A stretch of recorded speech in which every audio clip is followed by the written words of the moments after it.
Okay, so this is the Electoral Area Services Committee of Wednesday, May 13th, 2020, commencing at 9:30 something. And welcome everybody.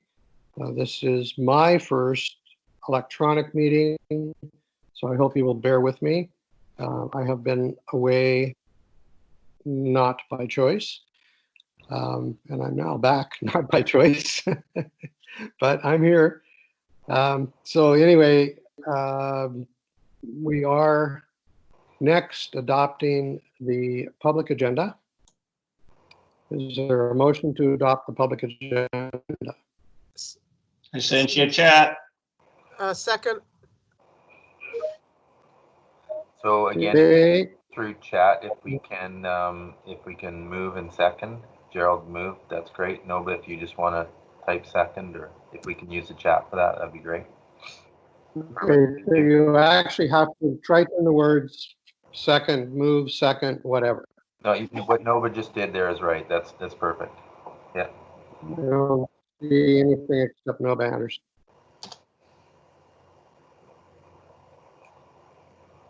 So Director Wally has an item of new business, Mr. Chair. Okay, excuse me, but I do have a question. You said how to do it.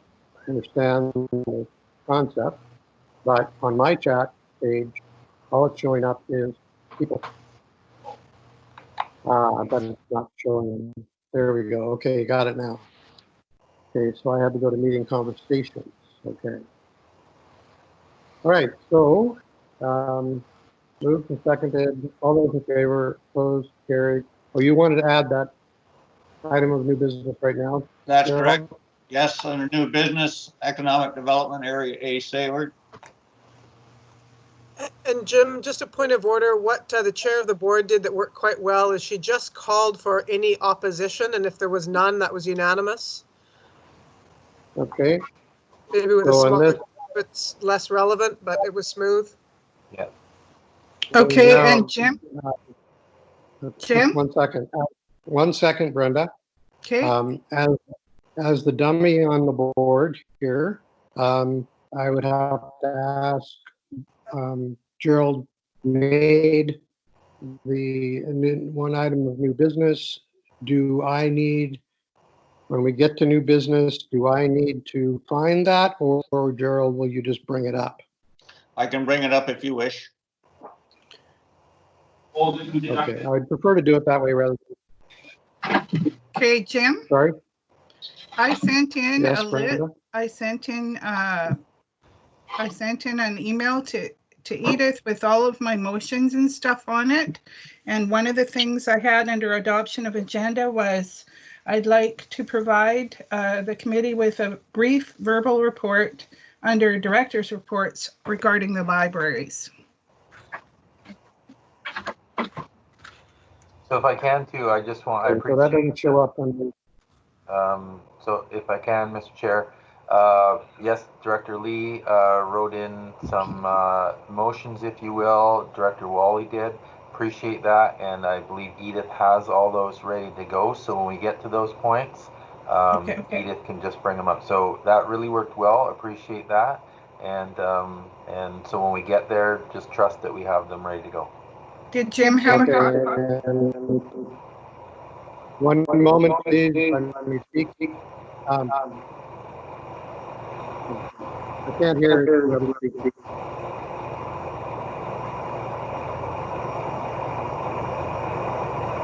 There's a lot of feedback. Can people mute if they're not talking?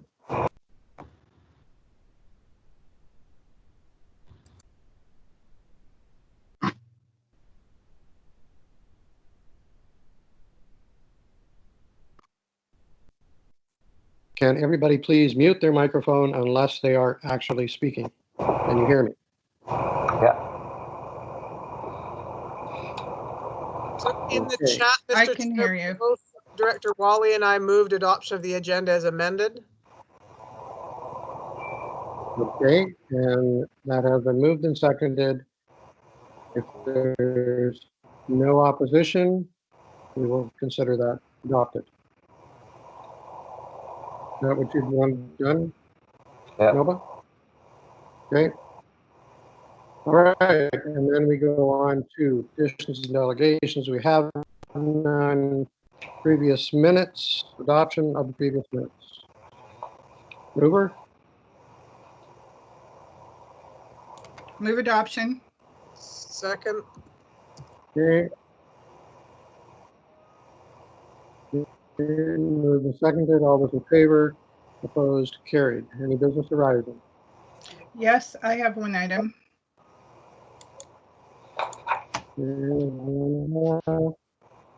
Yes. Go ahead. Okay.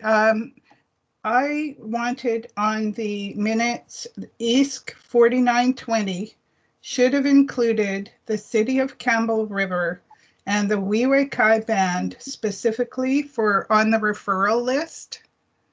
And I know I asked for it, but it didn't make it onto the minutes. And I mentioned it at the board because Campbell River was complaining that they hadn't been referred.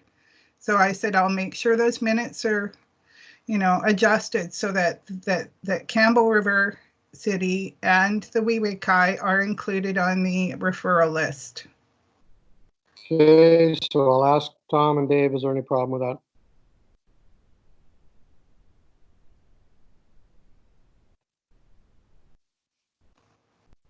I'm hearing nothing. So if I may, Mr. Chairman, is Director Lee making a motion to amend the previous meeting minutes? No, I raised it at the last electoral committee, but it didn't make it into the minutes. So I just like the minutes to be corrected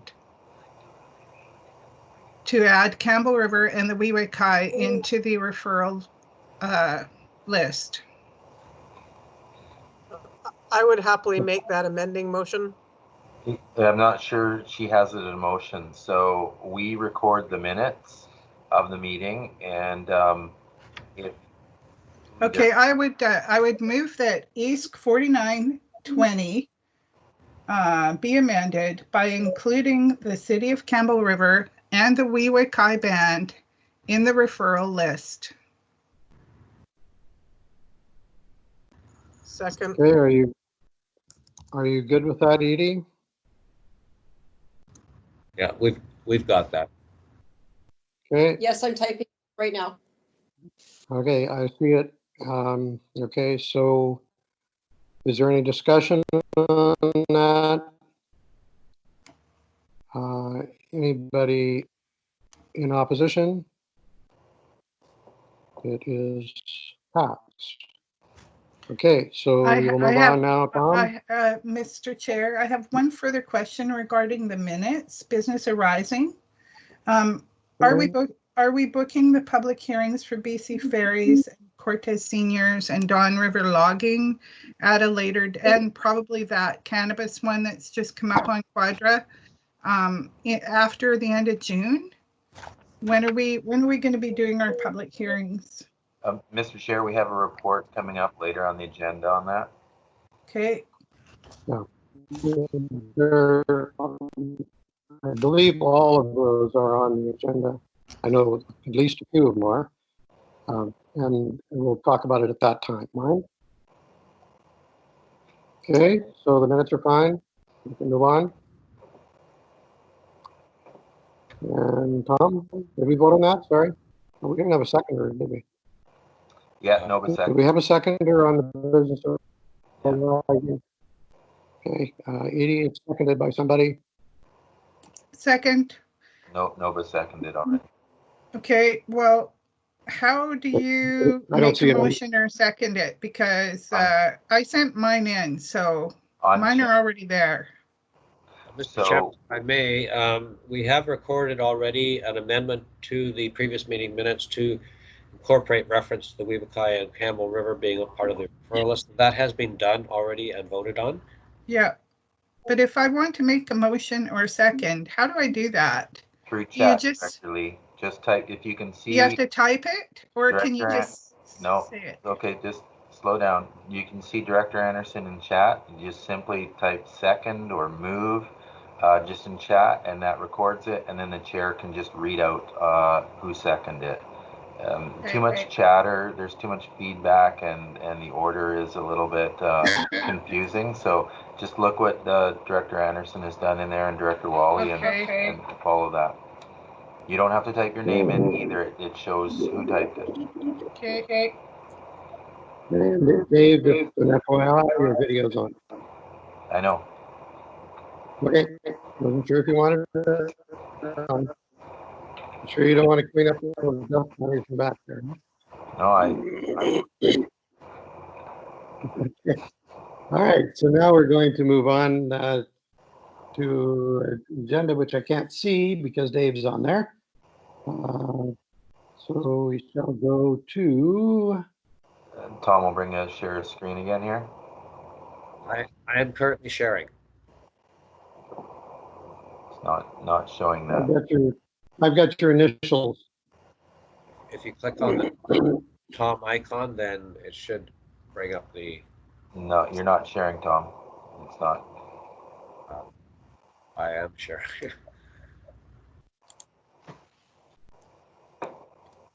There you go. Okay, got you now.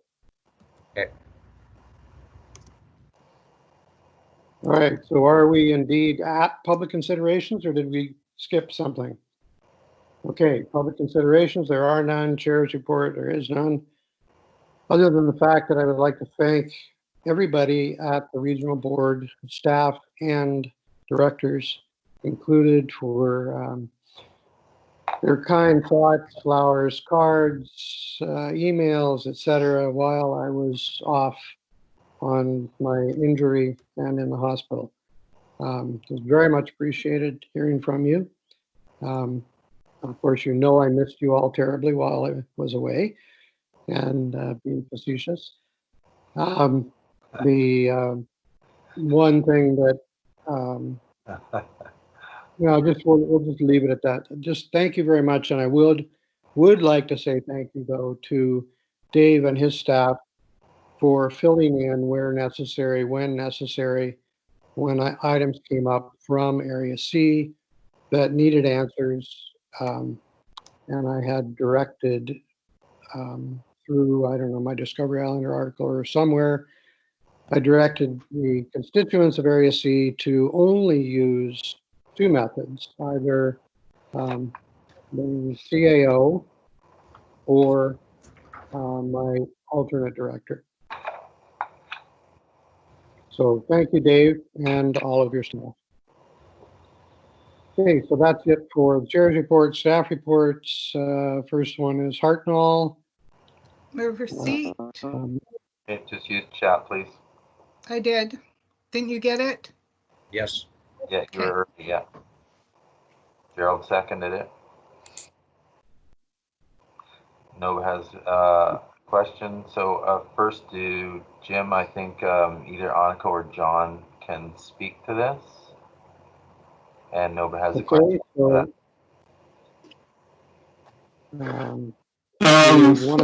can you hear me, everyone? It's John. Yeah, John, you're pretty scratchy and overmodulated. Oh, okay. Is that better now? Yeah. A bit. Yeah, sometimes chat takes my mobile phone because I don't have a microphone on my computer. Anyway, the variance has been sought to permit an existing 97.2 square meter cabin to remain on the property as a secondary dwelling once the applicants construct a new house, which will be larger than that, as their primary dwelling. And in 2019, a siting approval was obtained for the secondary dwelling, 80 meters in size, but however, they actually constructed one that was larger than that at 97.2 square meters. And therefore, if they want to build a main dwelling on the property, they'll need a variance for this one. And so we took a look at this proposal, and the house is actually nestled in a kind of a very rocky location. So there should be hardly any impact at all, none really, on neighboring properties. and we would recommend that this variance be approved, Mr. Chairman. Okay, so that's the recommendation from staff. Nova has a question. Question, Nova? I think I've understood in what John was saying, but my question was just, this doesn't vary density, does it? Because the property is allowed a house and a cabin, is that right? But the first building that was built that was supposed to be the cabin size got larger, so there's still 2 dwellings permitted. It's just that they're requesting that the smaller one be larger than the permitted maximum. Is that correct? Through the chair, yes, that is correct. There's no increase in density. An increase in density would be if they wanted, say, 2 secondary dwellings. But in this case, they just want to enlarge a dwelling that's already permitted, Mr. Chairman. Thank you. So, I mean, I certainly defer to the director for the area here. It's one of those really awkward positions where you apply for one thing and do another and ask for forgiveness later. And we do that often, and yet cumulatively it erodes our bylaws. So it's an awkward one. Okay, anything further from the directors? Okay. I would just like to say that every public hearing I've been to on Quadra, usually the issue of housing comes up and the lack of housing, and it would be a shame to have this only 1 house instead of the 2 there, just because people need places to live. So I'm moving the recommendation, and I've put it in the chat. Okay, that's done. Any further discussion on that? So, Mr. Chairman, you still have a motion to receive the report on the floor. Okay, you're right. All right, all those in favor of receipt or further discussion on receipt? So just All those vote. in favor of receipt? So just doing voting against it. Well, that's right. Okay, so if there are no people opposed, we will accept that, the receipt of the report, and move on to the recommendation. Move the recommendation.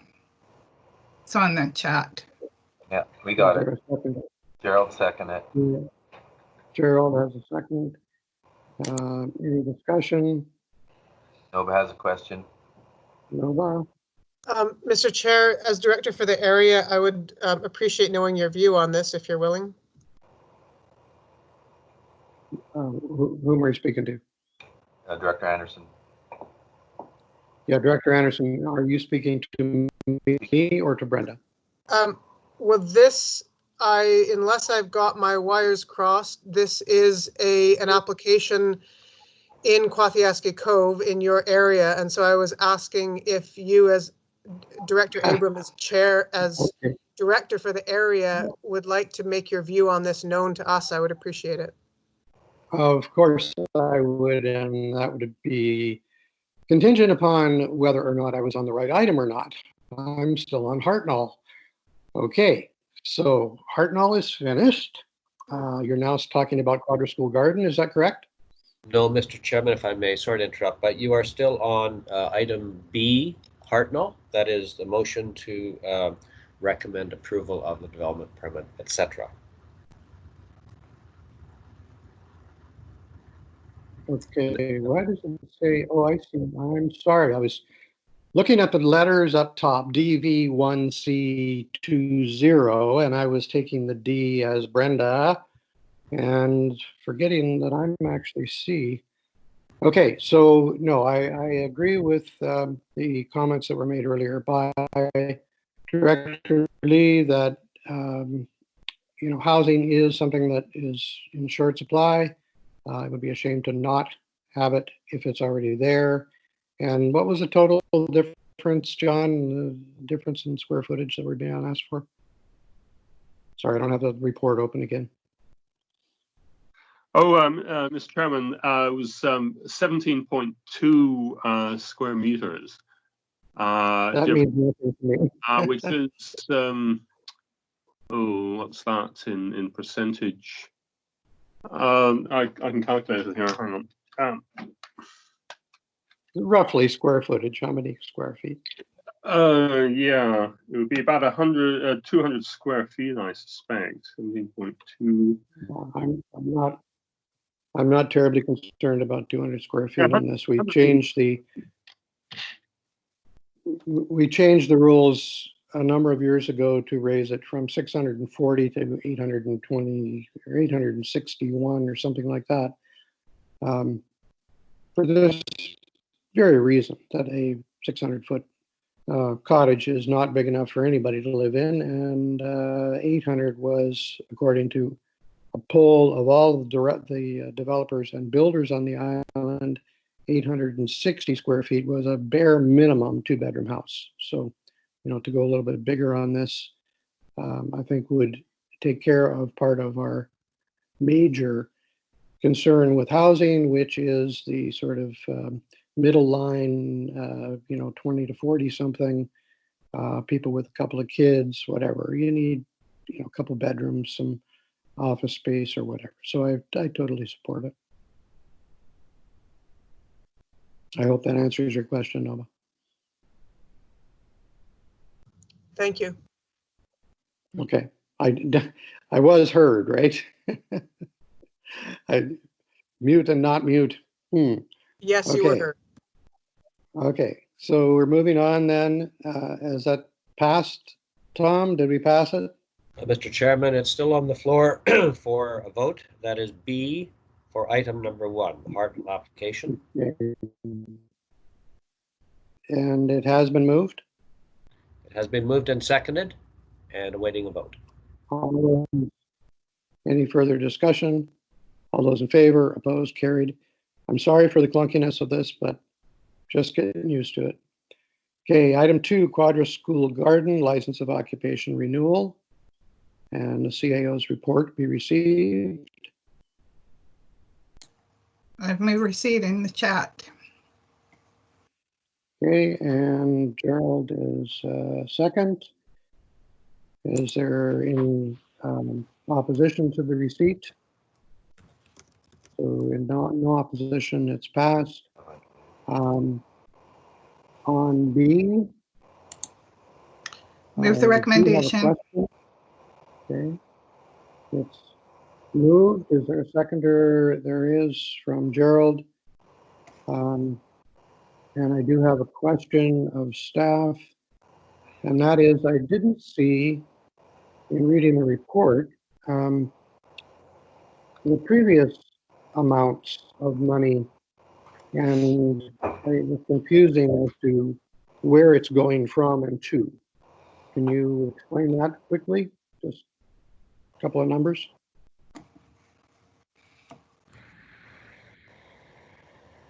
Mr. Chairman, can you please repeat the question? I'm not clear on what the question is.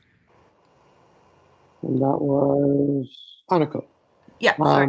Okay, so yeah, the question is basically, we're going to be paying them a certain amount of money if it is a lease, and if it's not, it's going into the parks function.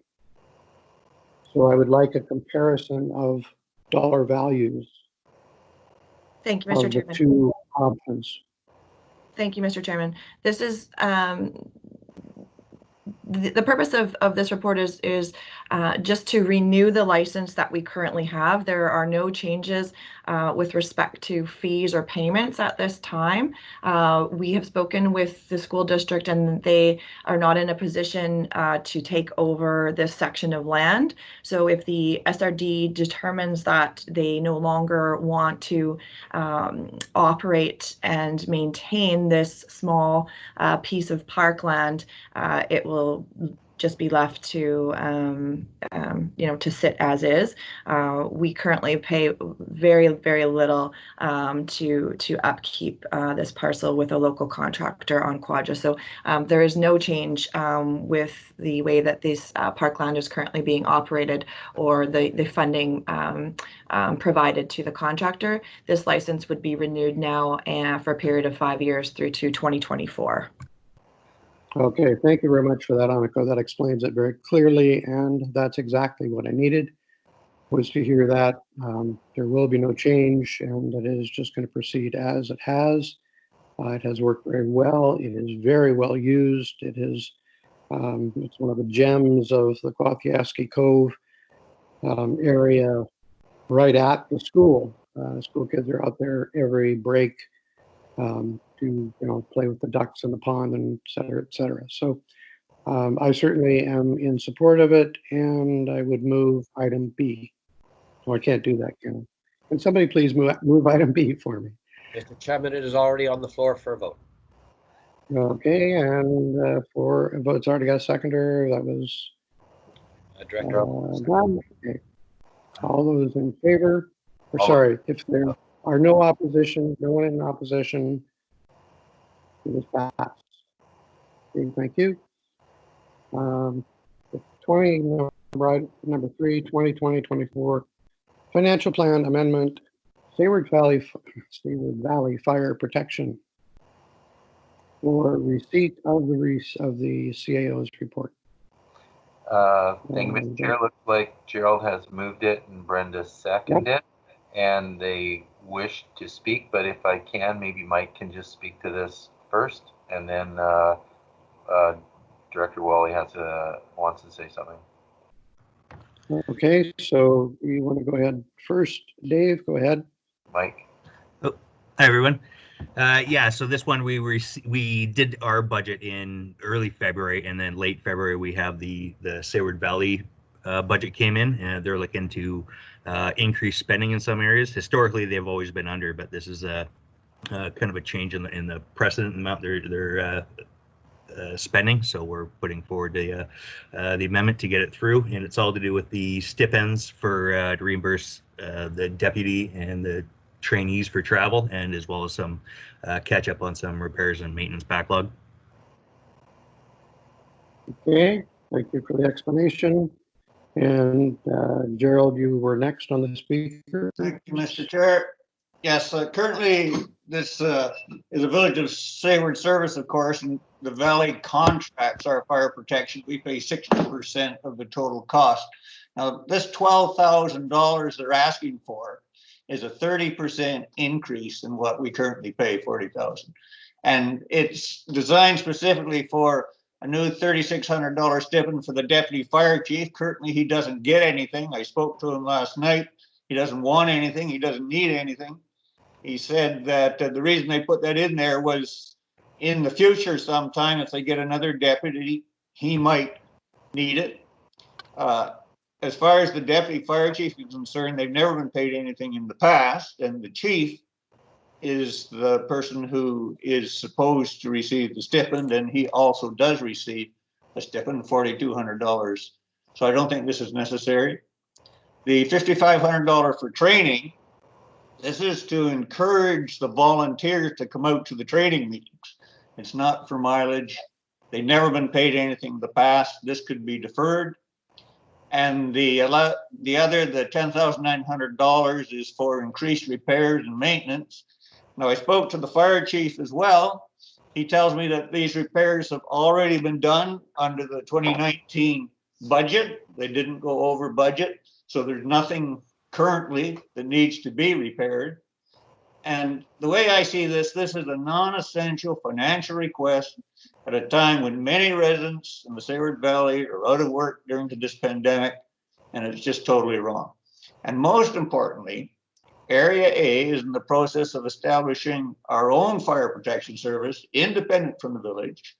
In the future, the village can contract their fire protection from the valley if they want to, or not if they don't. Doesn't make any difference to us. So I have a deferral motion I'll make after we receive this. Thank you. Okay, so Mr. Chair, I'd like to speak.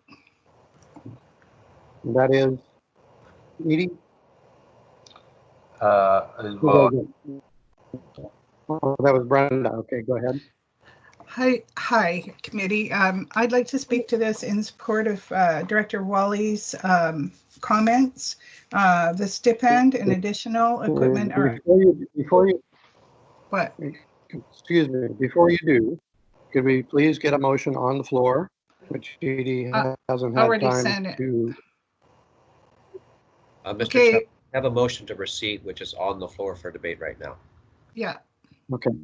All right. we can vote we've on got that one. Okay.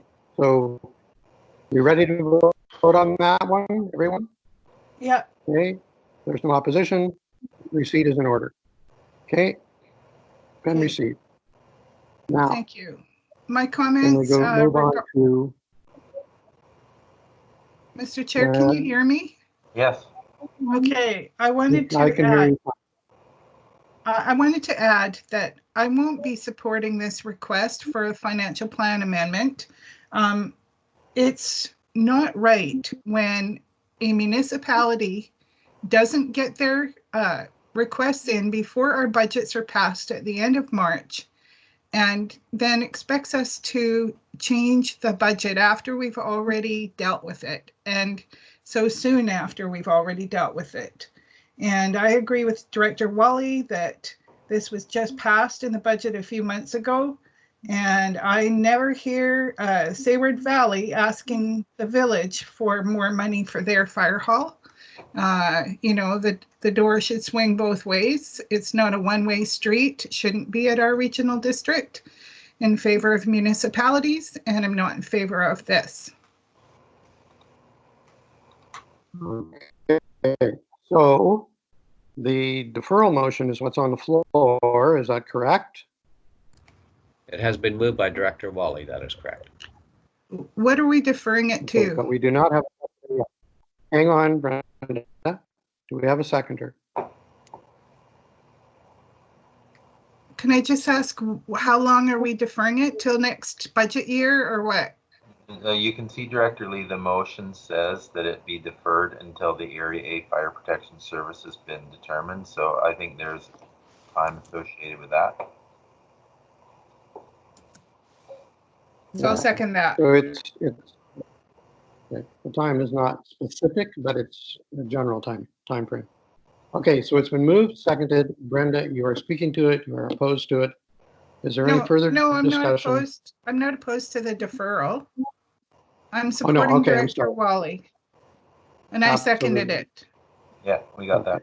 And is there any discussion other than that?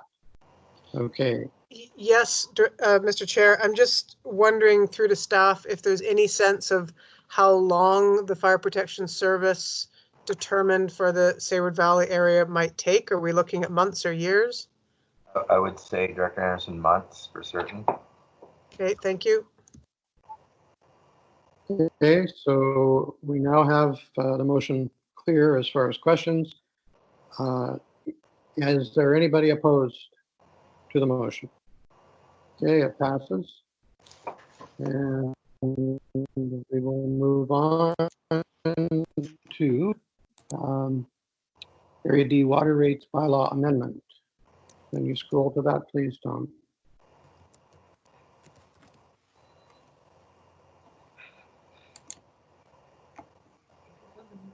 Well, while we're doing that, John Schooling, I have a question. My notes, all of my notes have disappeared on my iPad. Any idea what gremlin might be? I would probably have to take a look into the back end to see what happened. I'll do some investigating. Yeah, they were all there. They were all there this morning, and then just during the meeting they disappeared. So, okay. It's been moved and seconded. Michael, Mr. Chair. Okay, could we hear from you, Mike?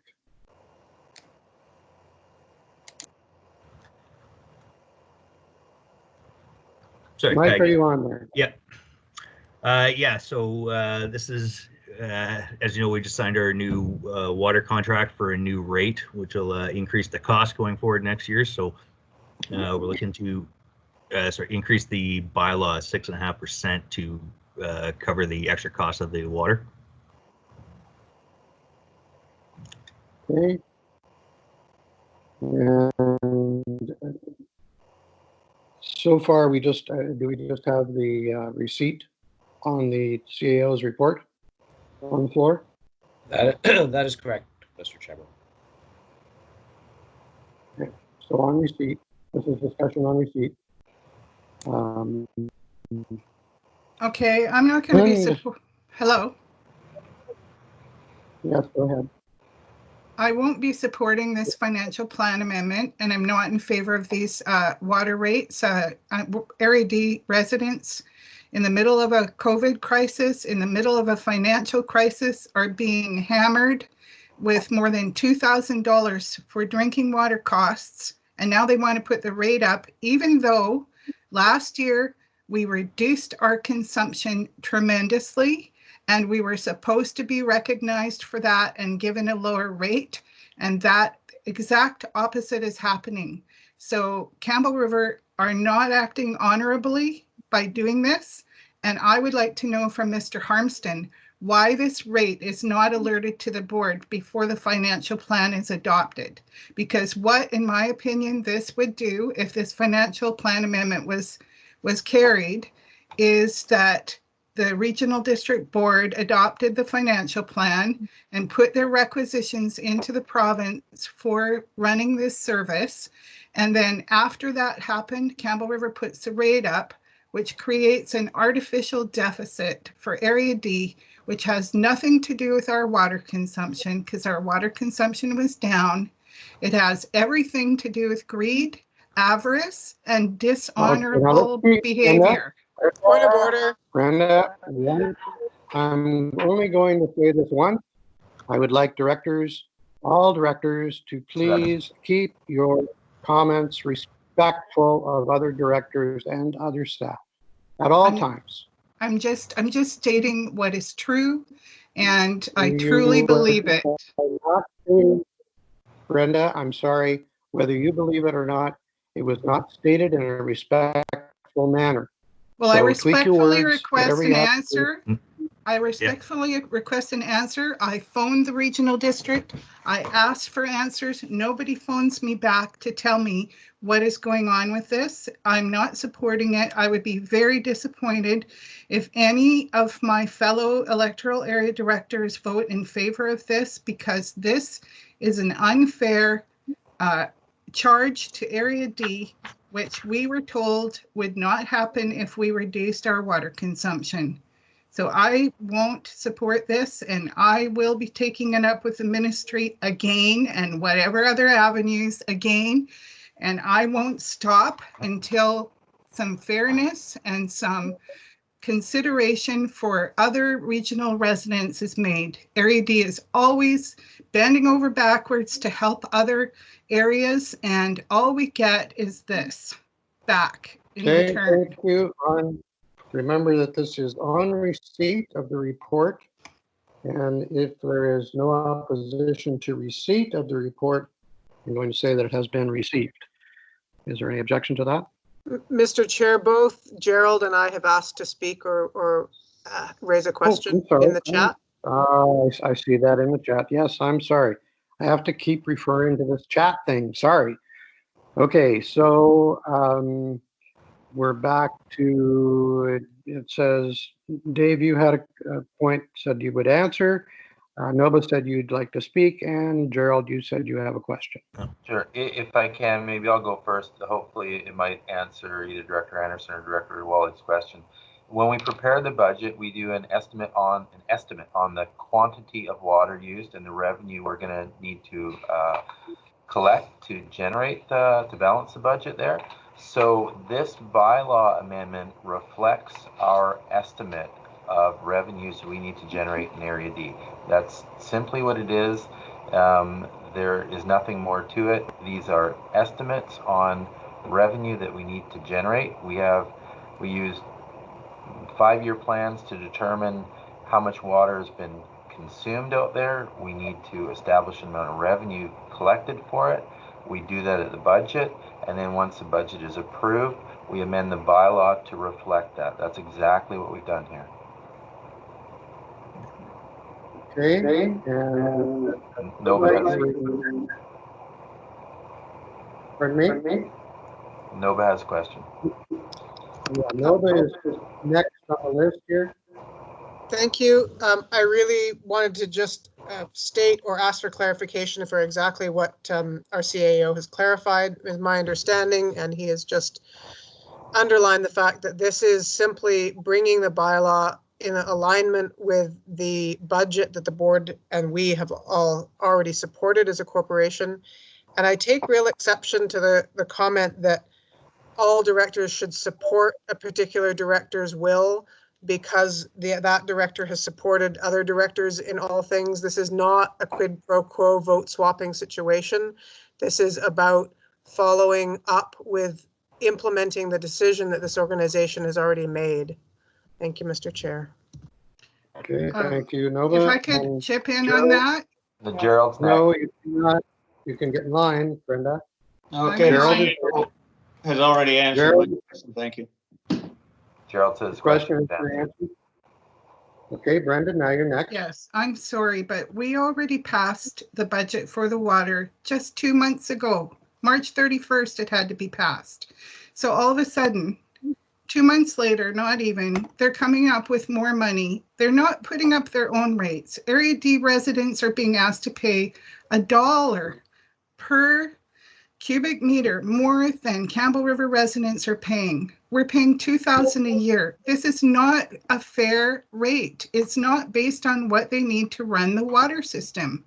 This is Campbell River putting the rate up arbitrarily, and the regional district. Can we speak to the facts, please? And I am speaking to the facts, and I don't appreciate you butting in. This budget was passed by the board 2 months ago. And now they're coming up with more money.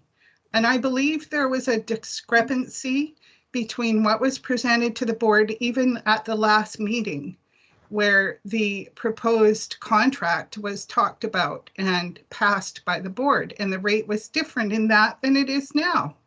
So they're just arbitrarily putting the rates up. And I don't understand why. I don't think that it's fair to Area D. And I think that Campbell River should be required, if it's not in that contract, they always used to be required to give us notice by October of the previous year so that we could incorporate their numbers into our financial plan and get the budget right. But now all they're doing is creating an artificial deficit for Area D by putting the price up after the budget passed and then making it look like, you know, the director for the area isn't properly managing the water system. It is really unbelievable, and I can't support this. Mr. Okay, Chair, Brenda, we have that registered. I would like to now ask Dave to speak with the backing of Mike regarding this particular point. Okay, and please speak to the point. Yeah, thank you, Mr. Chair. Not that I want to continue this conversation, but most of what Director Lee has said is not accurate. This has nothing to do with the Campbell River rates. In our bylaws, I will give you a 101 about how the budget's done. We estimate revenues for all kinds of services in the budget. When the board passes that budget, we go amend several bylaws to meet the revenues that the board has approved in that. Area D is just one. There will be several bylaws coming forward in several different services that we cannot do until the board passes the budget. So once they do, we start amending bylaws. This is one of many that will be amended, and there should be little question about when we bring them forward because the board supports the budget and we need to amend the bylaws to reflect that. That is all. It has nothing to do with Campbell River sending new rates. I would call the question, Okay. Mr. Chair. Okay, who was that that just said something? I just said I would call the question. Okay. There's no motion on the floor. No, we haven't had a motion, but before the question is called, I would just like to ask, I am not, as the chair of this committee, going to continue debating something that has been debated for God knows how many years. Either we're going to dispose of it one way or the other, or defer it or refer it or something, but could we please move on? So yes, the question is being called. Dave, what is the motion, first of all? But receipt, I think. Okay, we're strictly on receipt. Tom, is that correct? Mr. Chairman, I believe receipt has been voted on. We thought it was, but I'm not going to go Okay, against RC. then I would move 4B. That the committee recommend that amendment to Electoral Area D Water Service Rate and Regulation Bylaw 2018 be prepared to meet the revenue requirements previously approved in the 2020 to 2024 financial plan. Gerald seconded it. Okay, it's moved and seconded. I'd like to ask, in reading it, the way it's worded, it's preparing amendments. Are those amendments then coming back to a committee or board prior to being adopted? That is correct. Okay, so we will get another kick at this at some further date. Is that correct? No, Mr. Chair, this is an amendment to the water rates bylaw. Okay, So if that's what I was unclear on. If I may clarify, Mr. Chairman, so the process, if this motion passes, then there will be a bylaw prepared and placed before the board to actually implement the recommendation. So this is merely seeking the committee's support for doing that. Okay. So we have the motion B, 4B on the floor. Is there any further discussion of new items that have not been discussed? I do have a Seeing question. none. I do have a question, Mr. Chair. If the committee declines this, does not pass it, would staff then bring this forward to the board for board's consideration? Yes. Okay, so it would skip committee, go straight to board. Not skip committee. The recommendation would go to the board, whatever that is, and then the board has the ability to either support or change that. Okay, well, forgive me for using the wrong word in skip, but what I meant was move on past committee and go to board. Yeah. Okay, so on the question of 4B, all those, are there any opposed? Brenda opposed. They have a strong opposition from Brenda. Was there further opposition? Okay. So then that means there is one opposed and the motion would pass. Is that correct? Yes. No. Yes. Where am I? All right. So if the motion passes, then you will come forward with the amendments to meet revenue requirements. That will go straight to the board, not to the committee. Yeah, this is just this bylaw. This is just a bylaw amendment, and it will go to the board now with the EASC support for the recommendations. Okay, and it could be debated there. Or not.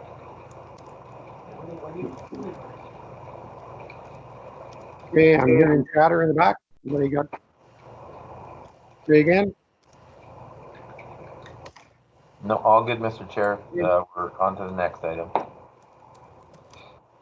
Okay, moving on. Yes, okay. All right, ministerial order is item number 5, number M139, public hearing options. Receipt of the report, first of all. Move. Is there a seconder?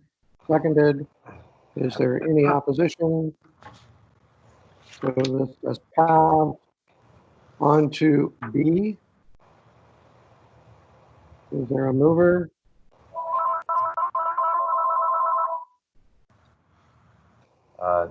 Gerald moved B. Okay, Gerald has moved it. Is there a seconder? Brenda has seconded it for discussion, public So, hearing options. if we can, Anyone speak to it?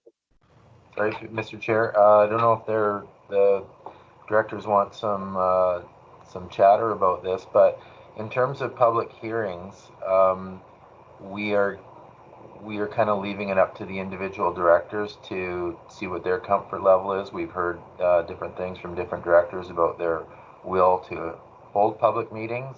We have kind of held the applicants off as a whole, saying there hasn't been an appetite up to now for public hearings in certain areas, and bringing this forward, saying that we will leave that up to the individual director in the area to determine if they want to have a public hearing, and there is a variety of ways that we can hold those. So that's kind of the gist of this. Again, we've heard from Area C that there isn't an interest in that, and so that we can tell the applicants it's basically up to the individual director. Okay, thank you, Dave. I see Arnico has offered to summarize the options. Is there an appetite? Would you like the options summarized, or are you okay with it? Anyone opposed to hearing the options summarized? No one opposed. Arnico, you're on. Thank you, Mr. Chairman. Staff were directed to bring back a report to the committee providing some options with respect to holding public hearings during COVID-19. We waited some time to bring you back these options, and Ministerial Order 139 came out just prior to us writing this report. And what that order does is it authorizes local governments to choose to hold public hearings during COVID-19, either in person, electronically, or a combination thereof. And each area director can choose to either attend the hearing in person or electronically, or choose to not be delegated to participate in that public hearing process. Regardless of the options that may be chosen by the committee, the requirements for holding a public hearing will remain the same. The notification, the opportunity to review documents and proposed bylaws, to receive comments, to rebut comments that may be provided at the public hearing. All of those requirements will still be required of the local government to ensure that the public will still have the ability to participate in the hearing process. What staff would like to recommend, should the committee give consideration, would be that we use this opportunity to determine on a case-by-case basis whether or not a public hearing could be operated or held in the manners that are available to us. If we can control the numbers that may be attending in person, the venues that may be able to provide those options and ensure that COVID-19 measures are adhered to. So really what we're looking at is potentially not putting off public hearings over the entire regional district at this time, but allowing us to, as applications come forward, to have a conversation, to explore the options and allow the applicants the ability to move through the application process, provided we can keep both staff and the public safe. You will see the recommendation that's provided in the report that the committee use this opportunity to determine public hearings on a case-by-case basis in accordance with the current ministerial order or a subsequent one, and take into account the specific circumstances that are available for each case. Thank you, Mr. Chairman. Okay, thank you, Aniko, for that. And back Up the line in the chat was Noba. I believe you, did you have your name in there that you'd like to speak to this? Yes, thank you, No. you, Chair. I really commend staff on this approach. I think it's a really good one. I've been following, what's happening internationally, and certainly Premier Horgan's staged opening doesn't lead mass gatherings and conferences, etc., till stage, I think, 4 or 5, which might be a year away. Like, it might be a very long time before we're allowed to gather 50 people or more. And I don't think it's professionally or corporately responsible to not proceed with development for an indefinite period of time. There was an email sent round by staff trying to see whether the rural area directors were interested in rescheduling the public hearing for the seniors project here on Cortez. I said that I was interested in exploring virtual and or outside options, and the response from my 3 colleagues was sort of a horrified, that's not a responsible leadership thing to do. I do disagree. I think that public hearings in person are absolutely ideal. However, they do limit attendance from people who are not physically on island or in the region, people who have mental health or physical health challenges that can't get there in person. There was always the write-in option. And I have been hosting weekly online community Zoom meetings, which are not accessible to everybody, absolutely. Just like some people have restricted ability to attend in person, others have restricted ability to attend online. However, there are many people who would attend online who can't attend in person. So neither are perfect. Both exclude some, but both are, I think, are very viable options. I see some recommendations for public hearings being waived, and I think in some circumstances where they are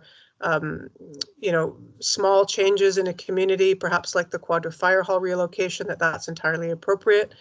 Other instances like the seniors application on Cortez, it's a huge change. The community has been very engaged on it, and I think it's imperative that we give the community an opportunity to consider the merits and offer their input. And we can't wait a year on that responsibly. This is a community effort with millions of dollars raised and timelines with grants, etc. And I think it would call a very large crowd potentially. So it may not be a responsible thing to do in person, even in the Manson's Hall parking lot or in the school field or something, because of the attendance.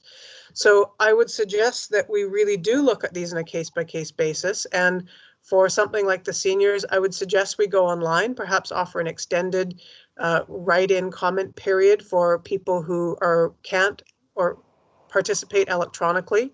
And for some public hearings that we estimate will not be so largely attended, I think there are opportunities for meeting in person. I know that the outdoor market on Cortez intends to resume, allowing 1 exit and 1 entry outdoors only. So there are mechanisms for keeping people socially distanced and safe while still conducting business.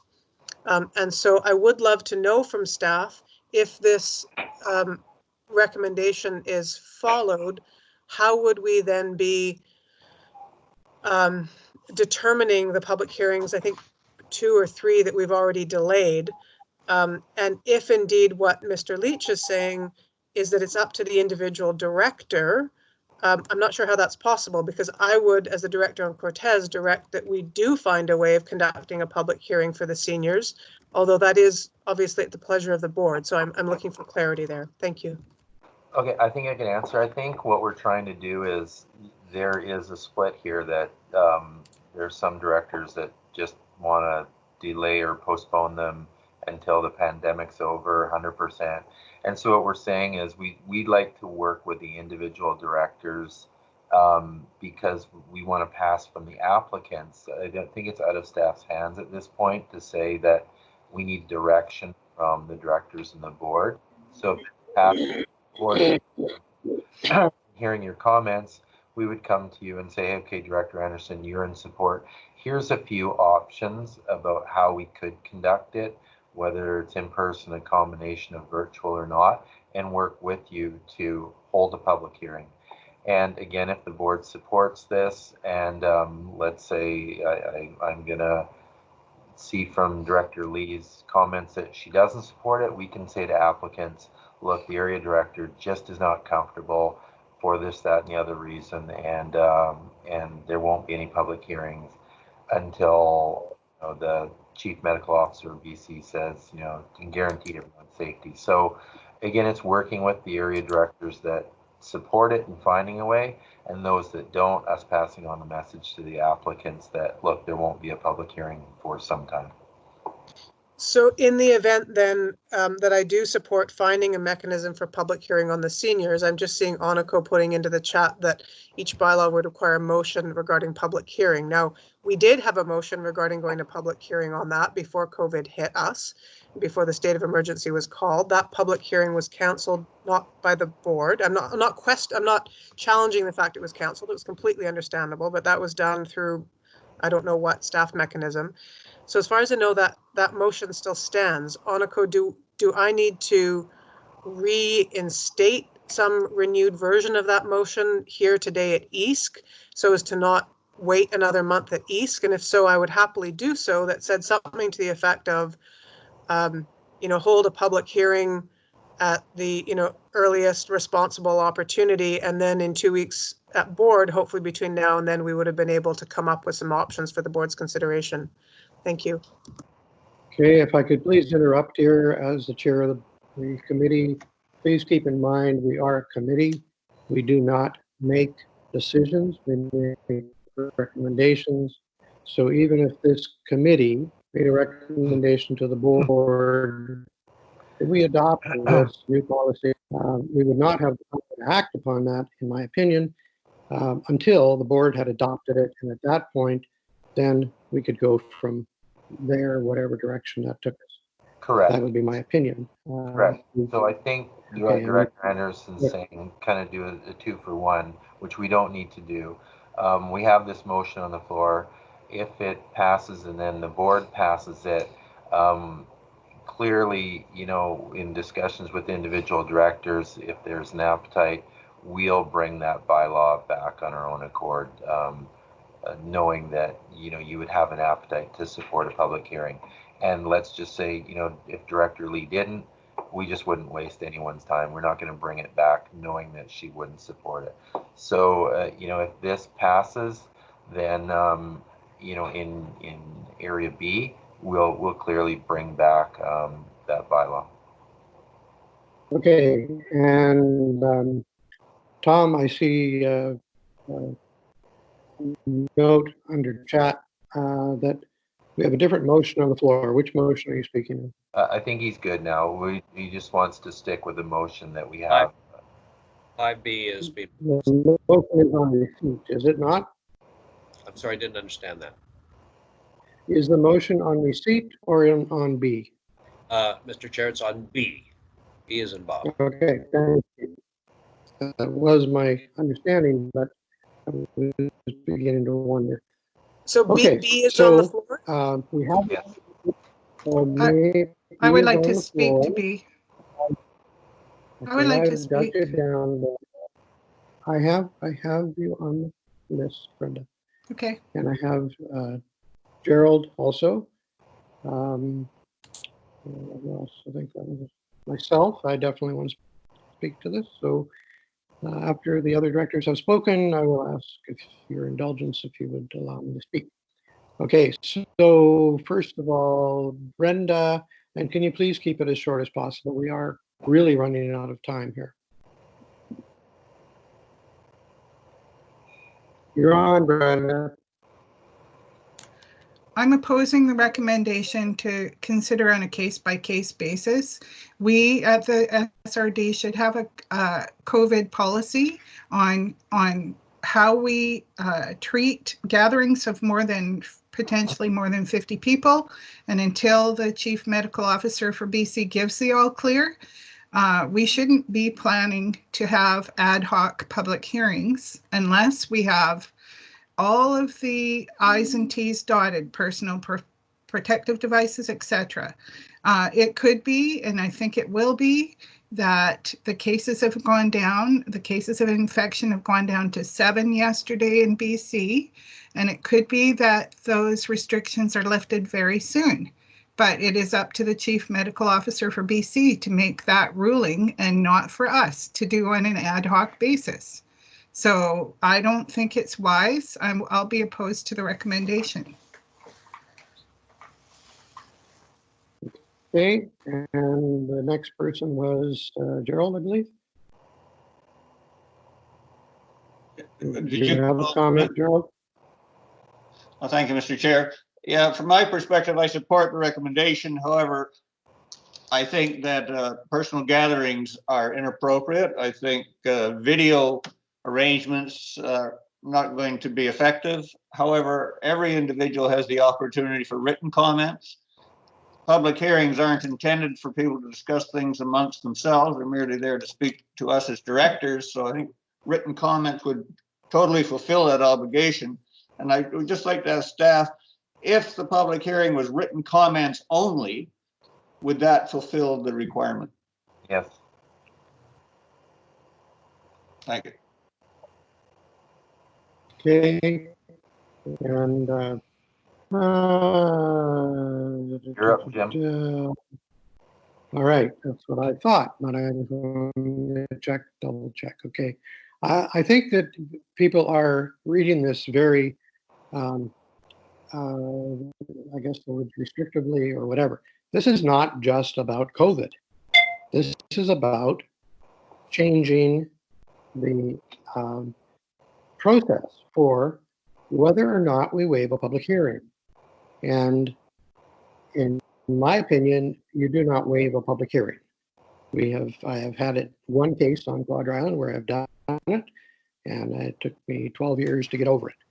I will never do it again. I will not waive public hearings. It limits the ability for every person who has the something that may affect them come forward, and that could come forward at that public hearing.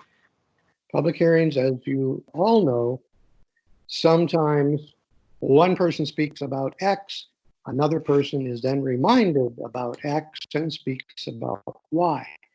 So written comments only do not cover it. They do not give every person the complete right to express how their interests may be affected. They may not have even known how their interests were going to be affected until they got on that floor at the public hearing. We have everything that is in this ministerial order, which I find a complete waste of time. We already have the ability to do those things, to, on a case-by-case basis, determine whether or not we allow a public hearing. The only thing, really, the only issue is whether it's more than 50 people or not. Nobody really, whether it's a ministerial order or not, has the right to override the chief public officers, public health officers' directive that we cannot have gatherings over 50 people. That's the rule, the one we should stick to. So I am not going to support this in any way, shape, or form. We already have the ability to say yes or no, and I will be exercising my right in a couple of other items that will come up further on as to whether or not we waive a public hearing or don't waive a public hearing. So I would urge my fellow directors to please not support this far-reaching, really out of order, ministerial order number 5139, item number 5. And that's all I'll say at this point. Is there any further?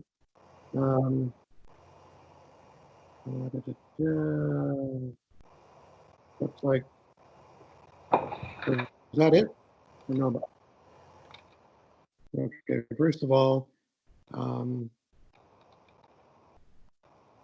yeah, Dave's comment about we're only going to hold it in compliance with the public health officer's recommendations.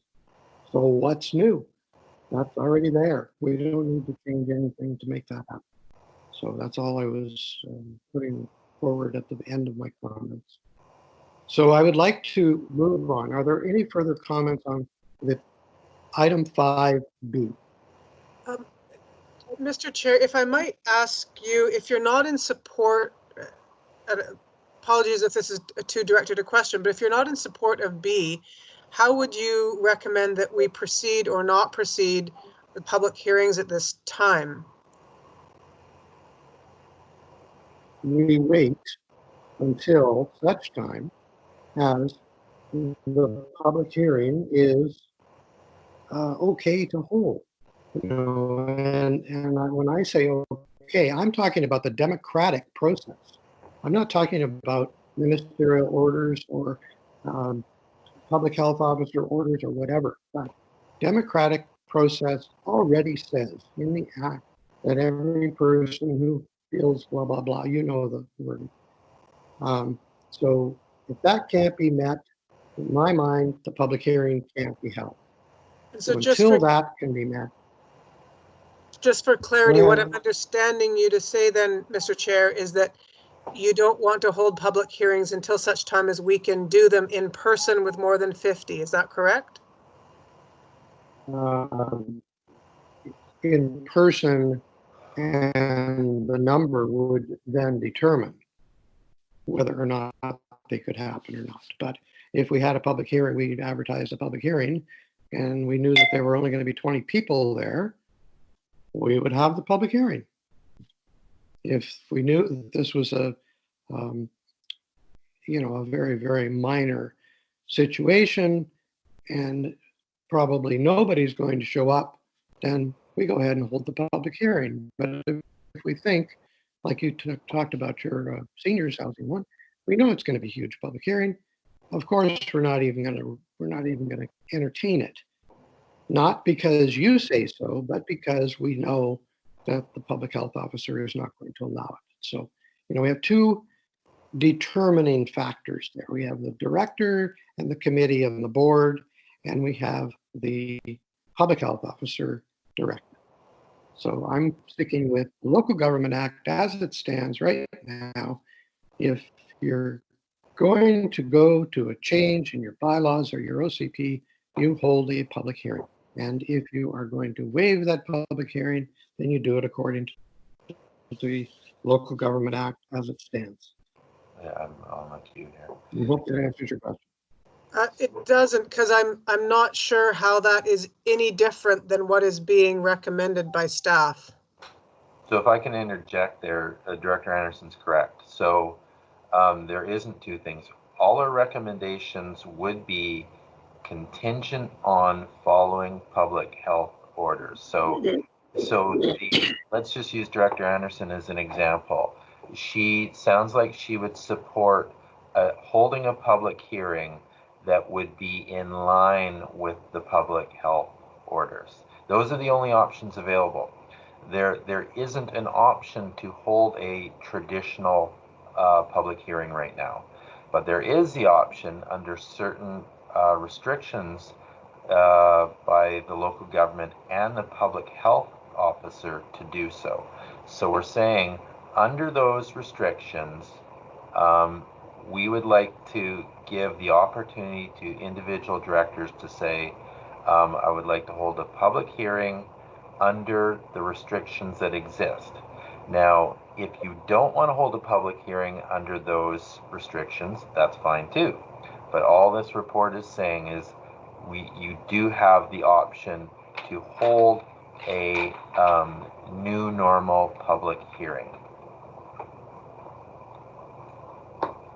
But it also gives the opportunity under all of the other, on my screen here on this, okay, it gives that opportunity under all the other types of public hearing, electronic and, blah, blah, blah, all those other items, which we don't have now. Everything is in person. It's a public hearing. You hold a public hearing. You can give written comments, you can, send in emails, you can do whatever you want, but public hearing in person is required. And that's what I'm saying. So No, it's not. this is, There's been amendment to the Local Government Act during the pandemic. So there is the ability to hold a public hearing without people being there face to face. Okay. So there, I'll take your word for it. There is the amendment that says you can do that if you so decide to waive the public hearing in public, then you can do it this other way. And I'm saying that as a democratic free society, we do not waive public hearings. And that's fine. Unless they're, totally, Yeah, so that's where fine. I stand on it. Yes, and we appreciate that and And that's respect what- it.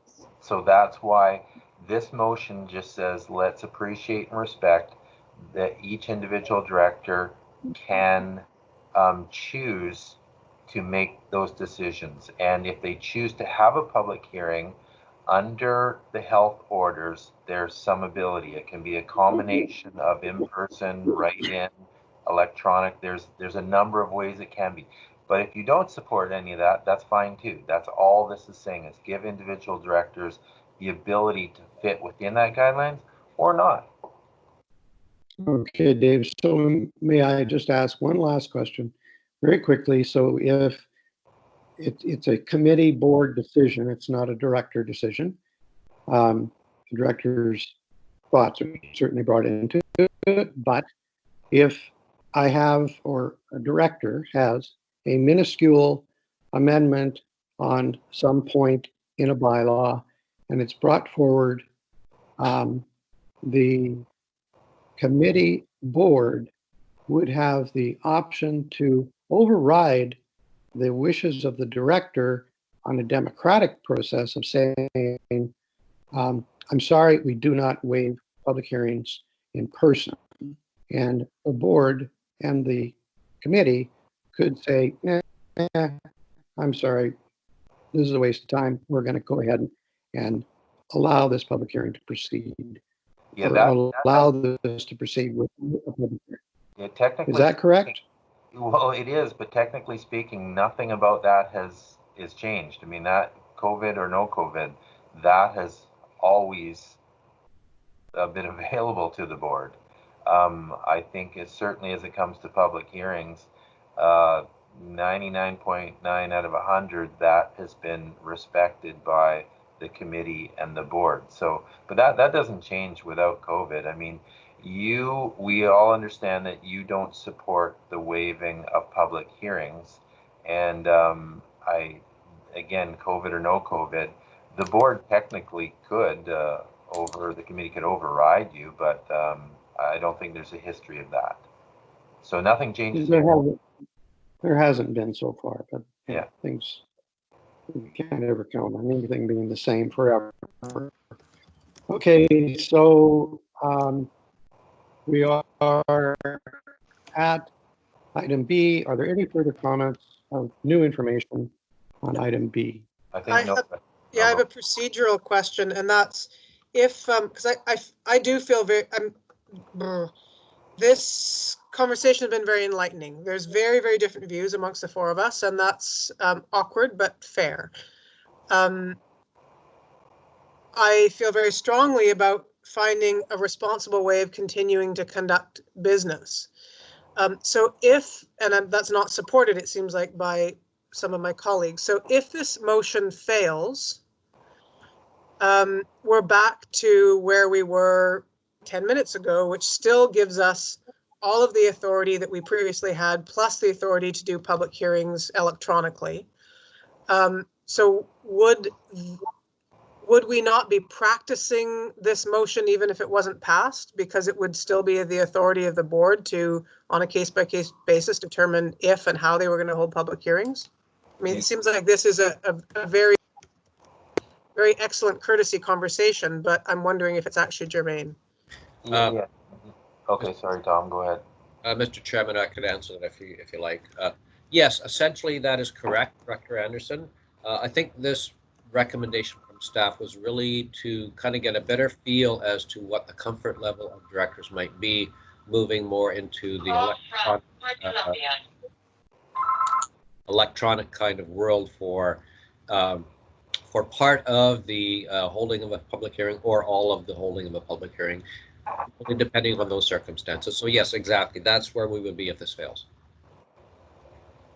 So if that is the case, if I may butt in, and basically this ministerial order number 139 motion B 5B is really redundant.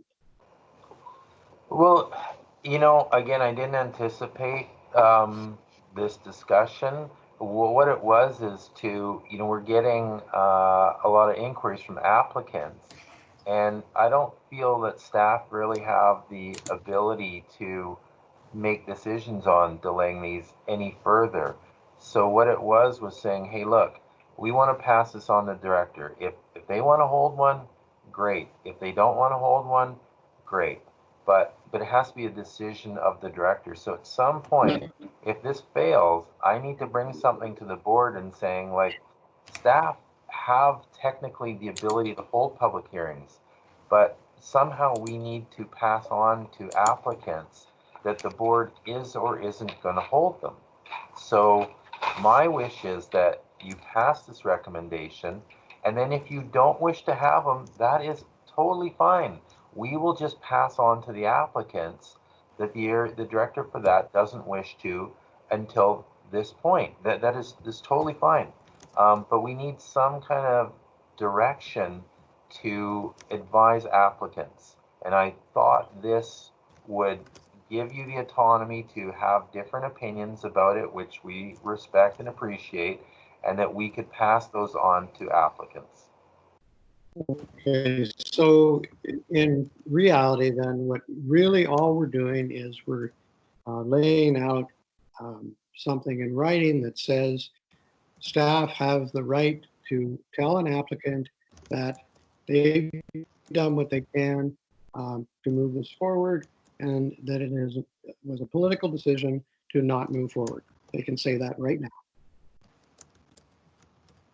Yeah, I suppose. Again, we need something to pass, some information to pass on the applicants about what is going to happen in that area. And I thought, this would formalize making it up to that elected official, and that that was something that the staff shouldn't be doing. It should be a decision by the elected official, and If respect. I may interrupt, I understand what you're saying and where you're going, but I would like to just interject and say that basically it is saying it's up to the elected official. It is not. It becomes, the wording would have to be from staff that the public hearing is not going to be held because there has been a political decision made to not hold the public hearing. Not by the director. It's pointing the finger at the political process, which is committee or director, committee, board. Okay, the way you worded it, it is the director, and you therefore unload any blame for not holding a public hearing directly on to the director, which is unfair, completely unfair, because it is not up to the director. The director does not have the power to say yes or no. They only have an opinion and a vote. And the rest is up to the board. Technically speaking, you're correct. I thought the intent was to be fair, to say, if you didn't want it for a number of reasons, to allow you that ability. So I wasn't trying to be unfair. In fact, I was trying to give you the ability to take it away from the board and say, hey, in my area, I'm not comfortable with it for X, Y, and Z. And that was respected. So it wasn't meant to be unfair. It was meant to, hey, look, that's your area. You know it best. You have your beliefs about things, and that's the way it goes. And if others did, then to respect that. So it wasn't meant to be unfair at all. Okay, and I'm not suggesting that you were trying to be unfair or, you know, vindictive or anything in any way, shape, or form. I'm just saying that at the present time, staff have the ability, without any changes to anything, to say it's been through the staff process and the political process has said they are not going to hold a public hearing, period. And then it's up to the applicant to approach the director, whoever they may be, or directors, being delegation or whatever, and discuss it. But it doesn't point fingers. And that's what I'm trying to avoid. If you want to just leave it at that and take a vote, I'm fine with that. Yeah, okay, let's vote. I think that's fair enough. Okay, so, pardon me? Is there a person speaking? Yeah, Noba here. I just did want to comment that I understand where staff is coming from, and I applaud your attempt at fairness, but I really do echo what Director Abram was saying, in that I think it's quite unfair to applicants to have policy based by an individual director. I would really love to see everything that's been postponed, all public hearings that have been postponed, come back to the committee and the board for so that the political body can make a recommendation on how we proceed or not. And I did offer a subsequent, and then Director Lee offered another subsequent if this one fails.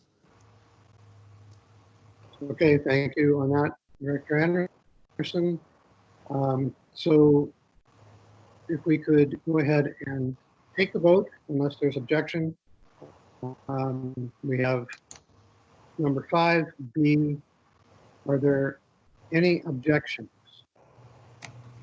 Director Lee is opposed. 1. Director Abram is opposed. I'm sorry, I didn't type it in. Do I have to type it in? Yeah, just type opposed.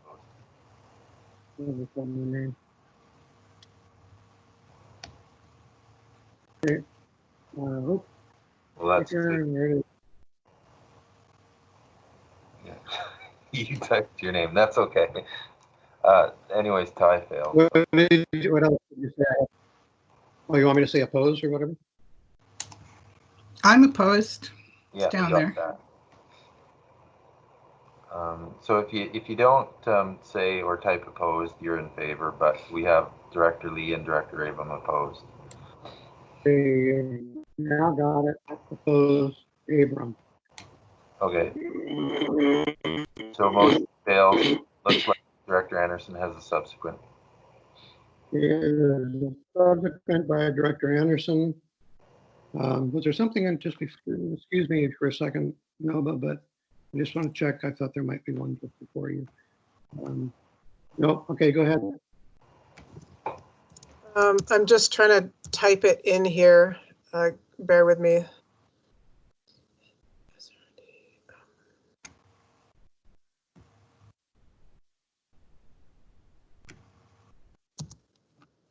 So I would move, and would appreciate a seconder, at least for discussion, move that the SRD conduct online public hearings at this time.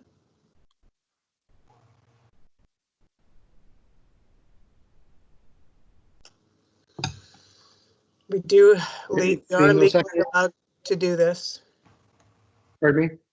We are legally allowed to do this, and if this isn't passed, we still have the ability. I guess I'm looking to figure out how to get past this impasse, because we do need to be able to make a political determination on what we're doing with each individual applicant. If I could just say, Nova, you're absolutely right. We do have the ability to do it now, so we don't need to say we have the ability. Otherwise, you might as well put the whole Local Government Act in here and say we have the ability to do these. And my proposed motion wasn't that we have the ability, but that is the preference of the SRD at this time. Is it Point of order? Oh, seconder. That's true. There is no seconder. We're not just Gerald, second. discussing a. Gerald, was Did you that you second it? seconding or? That was a point of order. There is no seconder. There's nothing to discuss. Okay, that's what I thought. Okay, so it's not to be discussed at this point. So just clarity Okay, from staff, so where does this leave us? Well, I have a subsequent motion. this is, so if I can, just for process, so this was a report with a motion that failed that will go to the board. okay. And Brenda, you said you had something. I would like to move that all public hearings be suspended until such time as full democratic participation and safe public participation can be guaranteed by the SRD. And if I could speak to that once somebody seconds it. Need a seconder. Is there a seconder? Okay, hearing no seconder. There is no motion. So we'll move on. The 5B. Can we see the scrolling, please, Tom? 5B failed. Can I Okay, so please just 5B ask has- process-wise, I understand this will go to board with the failed recommendation, but where does this leave our policy in terms of what we're going to be doing? Because we still have all the legal options at our avail, and yet the committee didn't come to any kind of consensus about what to do. So what will our communication be to applicants? Well, I will have to, I would just wait till this comes to the board, depending if the board supports this recommendation or not. Then I'll have to write something to the board to give us direction to applicants. As I understand it, the way it reads right now is we don't support it. Therefore, everything that exists now, which is already there, we do support. And, you know, if the board doesn't support that, well, then they don't support the Local Government Act. So I don't really see that we have a long report to write, Dave. Anyway, we can move on to. May I ask May I ask a quick question? Because on the library board, when we're talking about bringing the public in to gatherings or into spaces with possibly a lot of people, before we even consider doing that, we're putting in a recovery plan and we're getting the equipment and the necessary floor markings and 6 feet distancing and all that kind of thing. We're preparing a recovery plan. And I really don't feel even as just a human being, I wouldn't feel safe going into a public place that I don't know has been disinfected, that isn't supplying people with PPEs if they need them, that, you know, we need to have those safeguards in place. We need to have a recovery plan in place before we start hosting these kind of things. I'd like a report on that. I think we're wandering. Well, I would like a report on what the staff are doing to protect the directors, staff, and public in these situations, and that we have a plan in place. Because I personally don't feel safe right now walking into public hearings. I would love to go to a traditional public hearing. That's what I'd like to do. It's democratic. And it offers everyone a chance to participate. But I really think that what's missing in this proposal is what is the SRD going to do to protect the safety of everybody until... There is no proposal on the table at the moment. So we have defeated the last motion, and we're going to move on to the next one. And if you want to make a motion on something like this, then bring it forward as a new business item, as a request for a staff report. Okay, I'll bring it forward as new business. That should have been done at the approval of the agenda time, but this is an extraordinary day, so who knows? Okay, so Tom, I'm not seeing anything on the screen here. I don't know what's going on.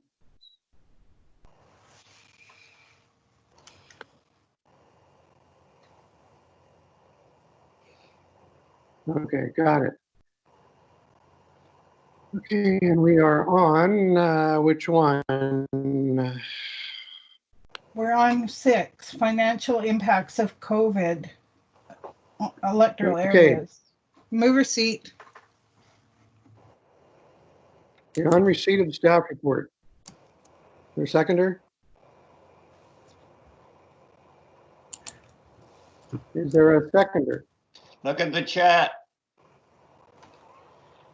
We've got a receipt, but we don't have got 2 receipts. Have a No second. second. Okay, make mine a second then. Okay, Make thanks. Gerald the receipt. Okay. Blow him up. Up again.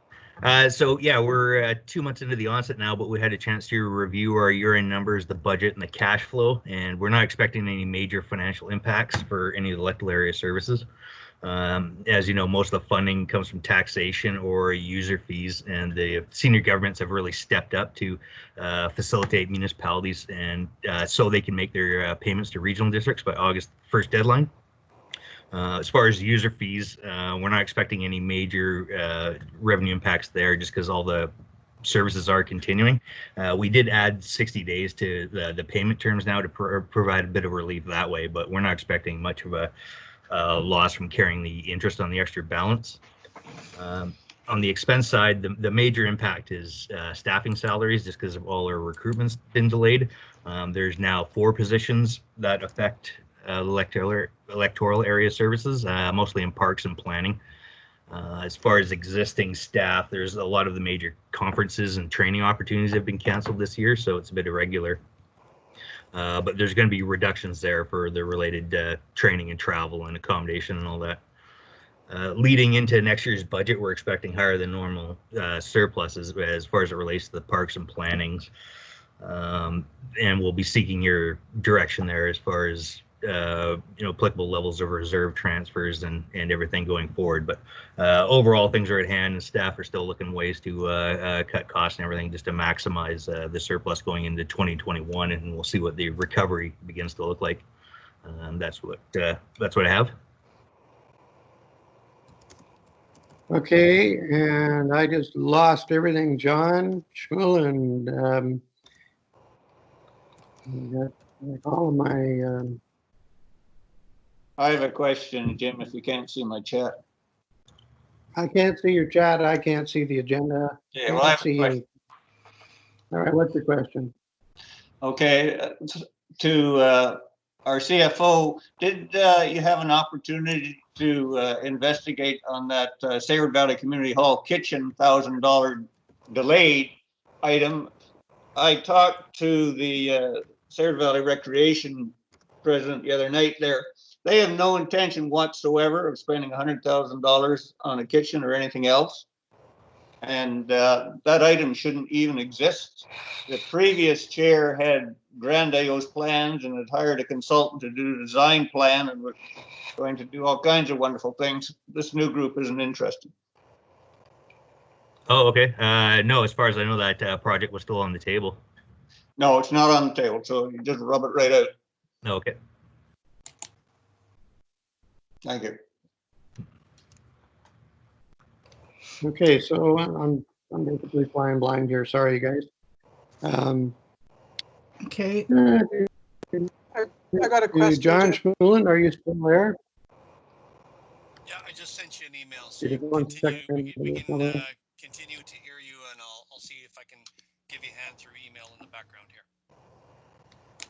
Okay, thank you, John. Okay, Nova, go ahead on your question.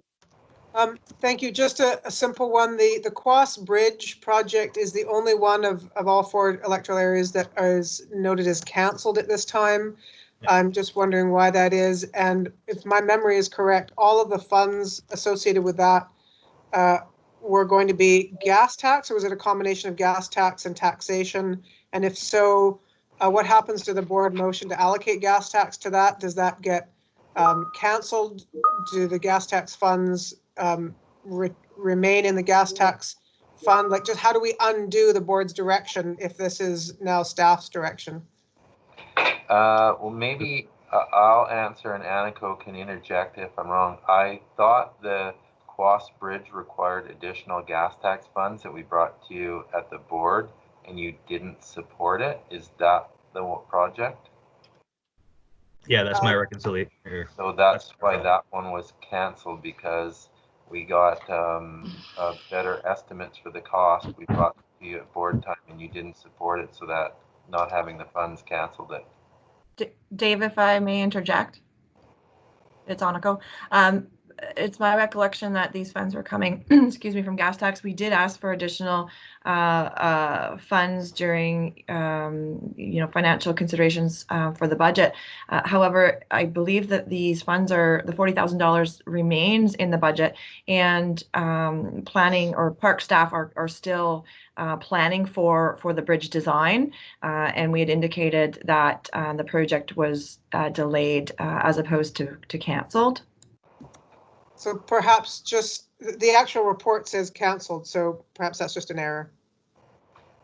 I believe it's an error. Thank you. Okay, so can I speak, Jim? Brenda? Yeah. Okay, so there was, I think, close to $600,000 budgeted in 2019 and carried over to 2020 for replacement of municipal, or for installation of municipal water metering and backflow prevention valves on the Area D north boundary to ensure that Area D is paying for only the water that we're using. The municipalities using old rusty 30-year-old meters that don't work, and we're not getting accurate readings from them. We're getting estimates, and we want the actual meter readings so that people are not being charged for water they're not using. That was supposed to go in last year. Now in this report, it's listed as being delayed. I do not want those projects delayed any further. And in support of that as well, on a positive note, the construction industry is hurting right now. We may be able to get contracts issued for bids that would be beneficial to Area D in the cost of that project if we do it now. So I don't want to delay it any further. We've waited long enough in Area D. I just want to address that for everyone's benefit, and it involves a number of projects. So when we write delayed in there, those delays can be out of our hands. Like, there's engineering firms we rely on to do design, and there's suppliers that are producing equipment. And if they're not producing it or supplying or working, we have no choice but to delay it. So you can write a resolution that not be delayed, but that's out of our hands. So I also want to mention we have had a couple tenders out there, and you may believe that the industry is hurting, but recent tenders we've got back, the prices are high. I think the construction industry is moving fast. There's lots of projects out there, and I don't think there's any sales going on right now. But that Area D water meter PRV is, we're moving forward with it. We write delay in there because some of these delays may be out of our hands, but we're still working towards installation before the end of the year. Well, I think it's a really high priority project, especially when the board is imposing these excessive water rates on Area D residents. We want to know that we are getting what we're paying for. And we want to know what the actual readings are, not Campbell River's estimates.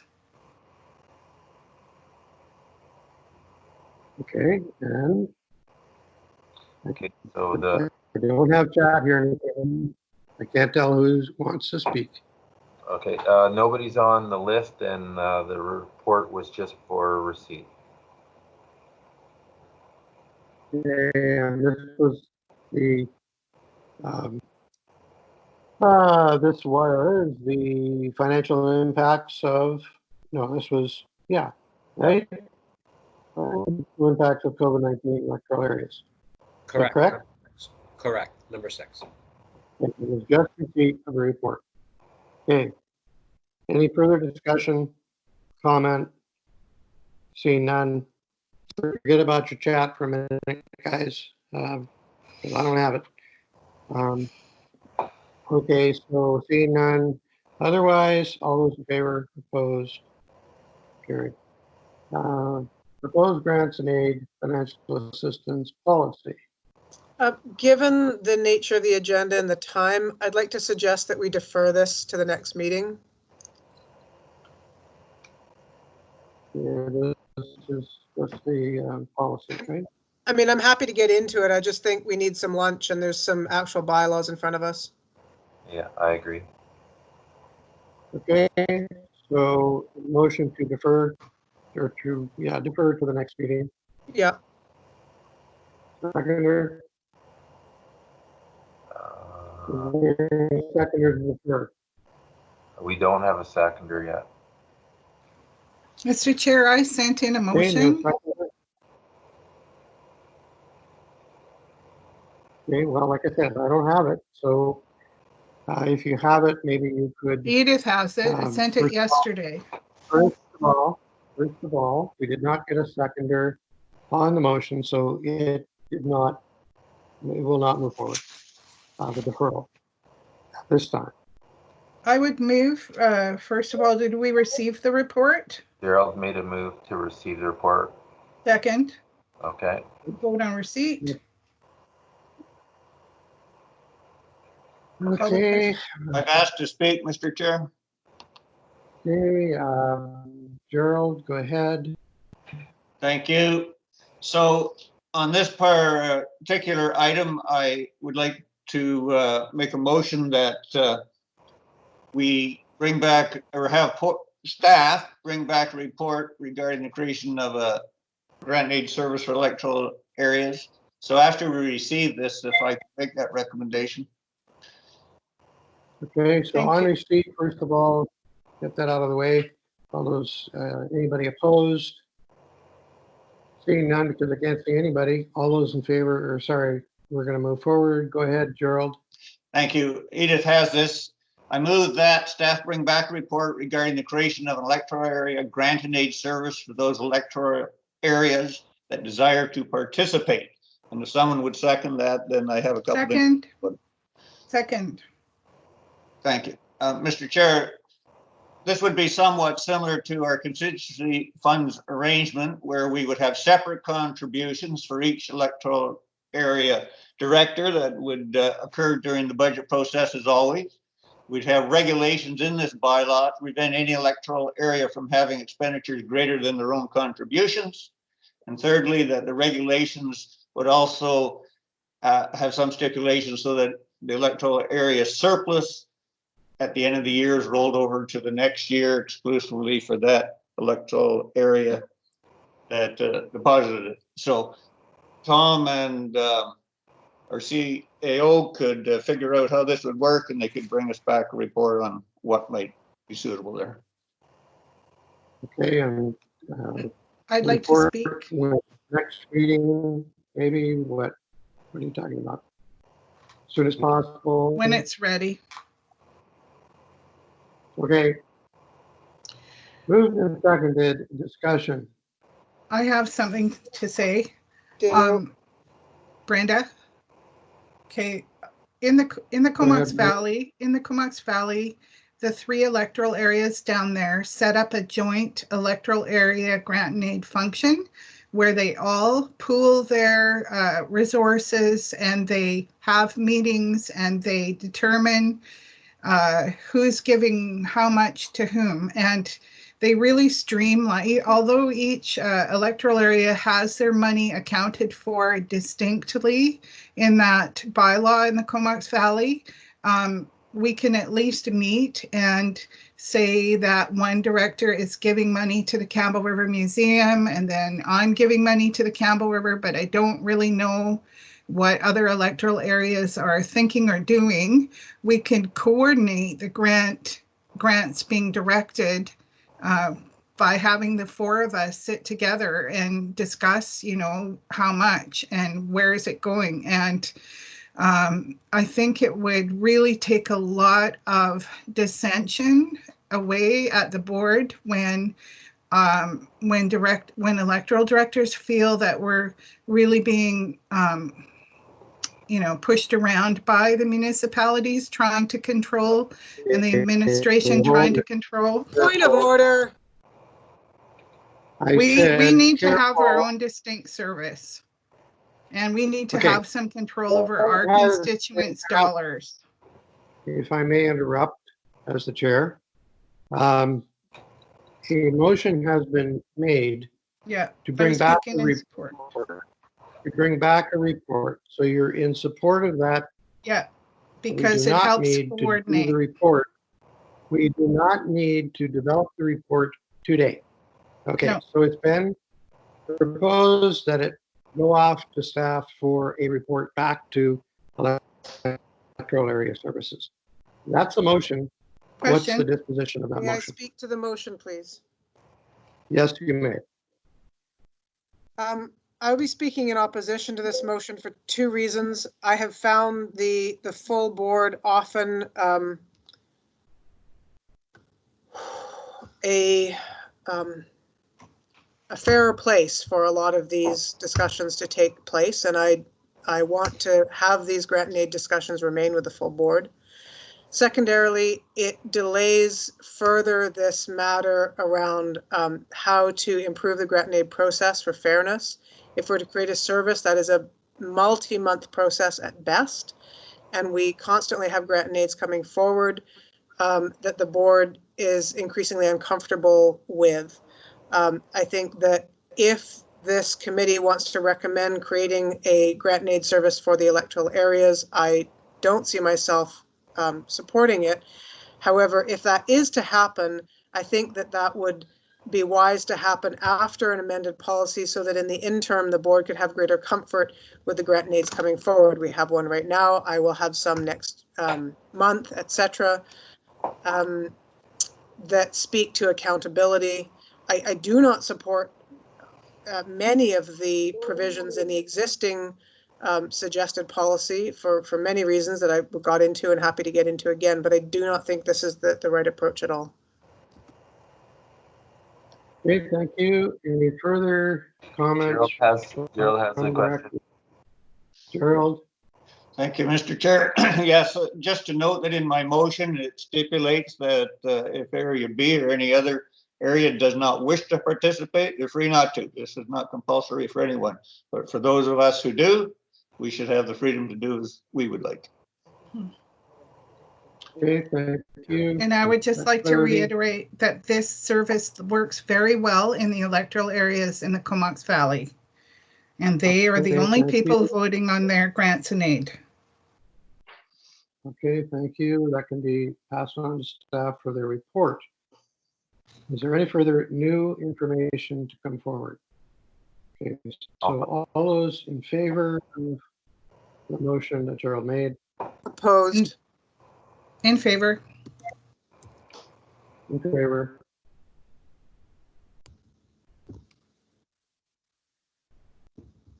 And Gerald? I'm in favor, of course. Gerald's still there? Yeah, okay, I just Jim? wanted to hear it. Jim? Yes. Are you in favor? Yeah. Yeah, I voted in favor. Okay. So can people hear me or not? Yeah. So can I ask a point of process question then? Is it the intent of those of you who are in support of this motion to not make any comment on the grant and aid policy before us and use this new service proposal in lieu of? It was my understanding as the chair that we are referring the issue back to staff to bring forward a report on how we can make this work. That's the gist of it. Is that correct, Gerald, or not? There's two things here, though. Director Anderson's correct. So we clearly got some direction to bring back a report for a grant and aid service function. But at the same time, the board has asked all the committees to give their input to the policy, and there has been no input, as Director Anderson's pointed out, to this policy. So, okay, so I would suggest via time, as a result, because of we're up against it, you defer that discussion till next meeting. So moved. Well, that, there would be two parts. If I may, there would be two parts, and there would be the part that Gerald has made, and then there would be the second part that you brought up, Dave, that we do need to have the discussion on the board direction. Is that correct? Yeah, so Gerald's motion has passed, so that's fine. Now I think somebody needs to make a motion to defer this discussion on the policy to the next meeting. That's what I tried to do, and I will happily do that again. Move deferral. Deferral of comment to the board. Correct. On the proposed grant and aid policy. Yeah. Will the staff report regarding the electoral area service function, grant and aid function, be prepared prior to this municipally fueled motion coming back in a month? Because I want our own policy. Please. I would like our own policy in place, and I'm not in favor of the municipalities voting on anything to do with our grants and aid or delegating the authority to anyone else outside of the electoral areas. So there's a few things there. The board has given direction for the committee's comments. So if you defer those comments on this policy to next meeting, that's easy. I don't have to do anything. We'll just hit the reprint button and we'll have discussion. I think we'll likely be able to have a report on your own service function at the next meeting because it's a month away.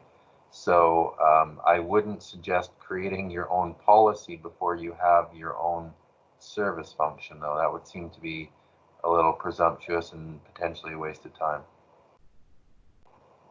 Okay, and I think all that makes sense. Is that okay with you, Gerald? Gerald Yes. has a question, yeah. Yeah, I just wanted to comment that in my opinion, the full board's policy on grant and aid will be irrelevant as far as the electoral area is concerned. The grant and aids that are regional grant and aids are few and far between. And when it comes to electoral areas, we basically have little say in the outcome of those votes anyway. And as far as our objections to almost everything the board will come up with for their own grant and aid policy, we can discuss those at the full board, but again, likely have little impact. Okay. Any further discussion? All those in favor? Any opposed? Carried. Okay, and then we are going on to bylaws, J. No, We get the agenda back up. Number 8, grants and aid. financial. Oh yeah. Number 8. 8, request for financial. Move receipt of report. Receipt. Seconder. Second. Okay, any further discussion on receipt? All those in favor? Opposed? Carried. And Move B. then there's B. Move B1 and 2. Second. Thank you. Okay, item B1 and 2 has been moved and seconded. Is there any discussion? All those in favor? Opposed? Carried. Bylaws. Did we see the agenda for a minute here? I got lost. We're on quadroponics. Yeah, just so Tom's going to share his screen here. Now we're on bylaws, item J, Move number receipt. 1. Move receipt of CAO's report on Quadroponics Cannabis Incorporated. Second. Okay. On receipt only, well, I may as well speak about it here because this is where I would speak about it if it was in the audience. Is that correct? May I, as Yes. the chair, have permission to speak? Go for it. Okay, so on this particular item, I was absolutely in favor of proceeding with a policy to put forward a new zone for cannabis issues. The new zone would then allow, and the reason for this was so that the applicants could, with zoning approved, could make their application to the province to get their licenses. Without it, they cannot. Okay, staff were given that direction. Staff dealt with applicants. It wasn't until the applicants' personal meeting that they put on, which was very well conducted, to explain to people what it was, that it came out to me that this was not a change, or this was not the creation of a new zone for cannabis production. It was the changing of a general zone, industrial 1, to incorporate a spot zoning within it to allow for this. This created all sorts of confusion and dissension. Okay, so I spoke with planners, we talked about it, I spoke with corporate and planning staff about it, and it was assured that planning staff would talk to me about creating a single zone, which was, we do it all the time. And we have done it for other issues. We could very easily do it for this. We would have been done 6 months ago. This did not happen. And in the meantime, the head of the file has no longer works for the SRD. I don't know what the circumstances were. But anyway, what has come forward is exactly what was there before, basically. A change to the general zone of Industrial 1, which the people in Industrial 1 have already told me they will come out and oppose, and which I personally will oppose doing. I want a single zone, just like we have a single tourist zone, a single golf course zone, et cetera, et cetera. It's totally done all the time. And we have numerous zones on Quadra Island. So I am not in favor of moving forward on this bylaw as stands. The facility or the bylaw change is not what we need in order to allow this applicant to get his license and go through that process with the province and start his business, which I am wholeheartedly in favor of him being able to do business. I don't care what his business is, but he has the right to do it. Okay, I'm in favor of doing that, but not in this manner. So I will be voting against this moving forward. So on the receipt, is there any further discussion? Well, I would I would like to know from staff if indeed the committee defeats this as per your recommendation. Are staff able to bring something back for consideration that meets the director's interests as well as the applicant's interests? Because I'm uncomfortable defeating something if there isn't a plan B. Aniko. Thank you, Mr. Chair. To Director Anderson, just a couple points of clarity here for the committee. This file is complicated. Certainly, when we had discussions, when we were first contemplating cannabis use in the bylaw, there was discussion with respect to creating a specific zone that would be crafted accordingly to permit cannabis production. This file does not allow for that to occur due to the fact that this area in question is a portion of a larger Industrial 1 lot that is owned by somebody else, and this applicant is only asking for this use over a small portion of the lot. The lot is currently being used for industrial purposes. If we were to try to section off and split zone the property, that would limit the use that the owner currently has over his industrial lands, which is not something that the owner supports. Further, it creates difficulties with respect to subdivision and the potential to subdivide and the potential for additional cannabis production facilities over the lands. So it's not a simple I'll create a new zone scenario, as it could be if this was a standalone parcel that, you know, the applicant owned and, you know, this was the only use over the lands. The applicant would be permitted to proceed with his application given the amendments that are being proposed. The amendments as proposed only affect the particular industrial one parcel in question. It does not permit cannabis production on any other industrial zoned lands.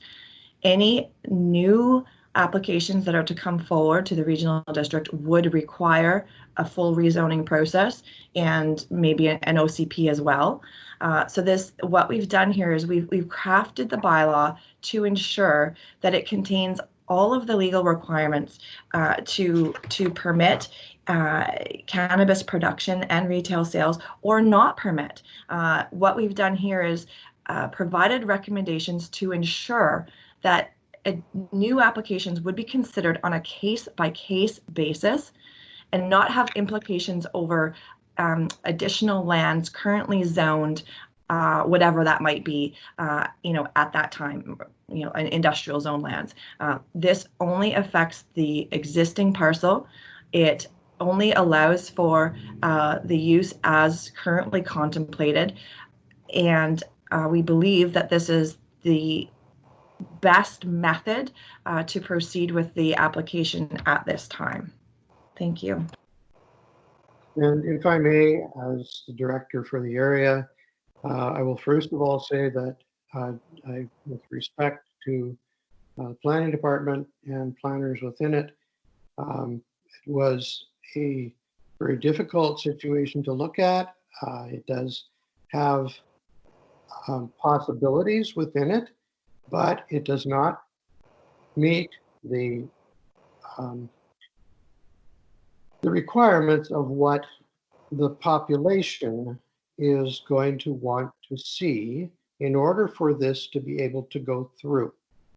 We have currently split zones on this island that are owned by separate people, and it has not been any problem.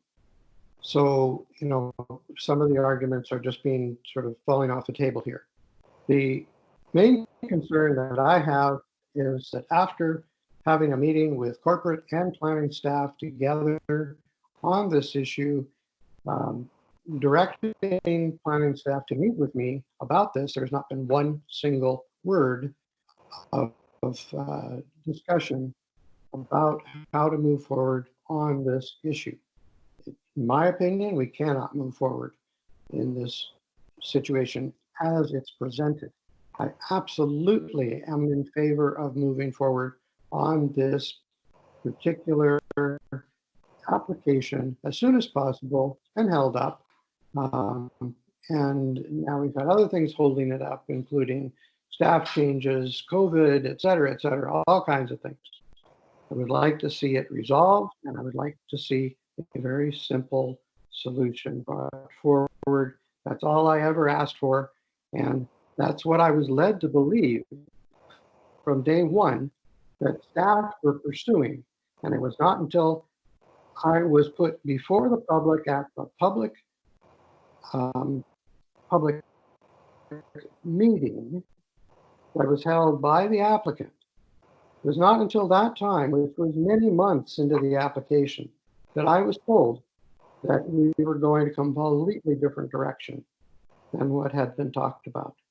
That was the first indication that I had. And I told the applicant right there, then and there, that I could not support it and I would not support it, but I would support going forward with the way we had all talked about. You and I had talked about it, others have talked about it. planning staff feel it should go some other way. The planning staff that have left felt that, and now we're in a situation where we can't move forward until this is resolved. So, failing resolution to resolve it, then I'm just going to have to ask that it be deferred to a later date. Mr. Chair, I put a question. I put a question in the chat. Sorry, I don't have chat. No, but sorry. I know, and that's why I'm just informing you as chair. I put a question in the chat that Aniko is willing to respond to, because I think, and I'll just articulate it in words that obviously not knowing the details anywhere near as well as you do, Mr. Chair, it seems like we're getting caught a little bit between the need for an overall update of our zoning bylaws, and Cortez included, that has been directed for some time, and an individual application, which seems to be more complex and perhaps we had envisaged at a wider level. So I'm wondering just where we're at with the update to include cannabis regulation in our zoning bylaws in general, and whether this kind of thing would have been caught in those general updates, or whether this would need to have been a spot zone even after said updates, through to staff, if I might. Thank you. Through the chair to Director Anderson. Go ahead, Aniko. Sorry, I'm okay to proceed? Yes, yeah, I said if you'd like to answer that, go ahead, Aniko. Okay, thank you.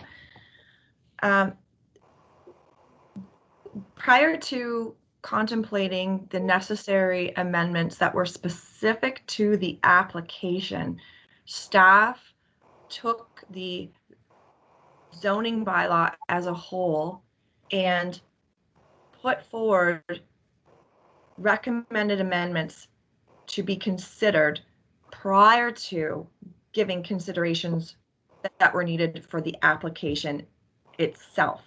So what we did was we determined how the bylaw would need to be amended to contemplate or not cannabis use, how we include the appropriate definitions for cannabis use, how we would ensure that cannabis production and retail sale was only permitted where supported or not.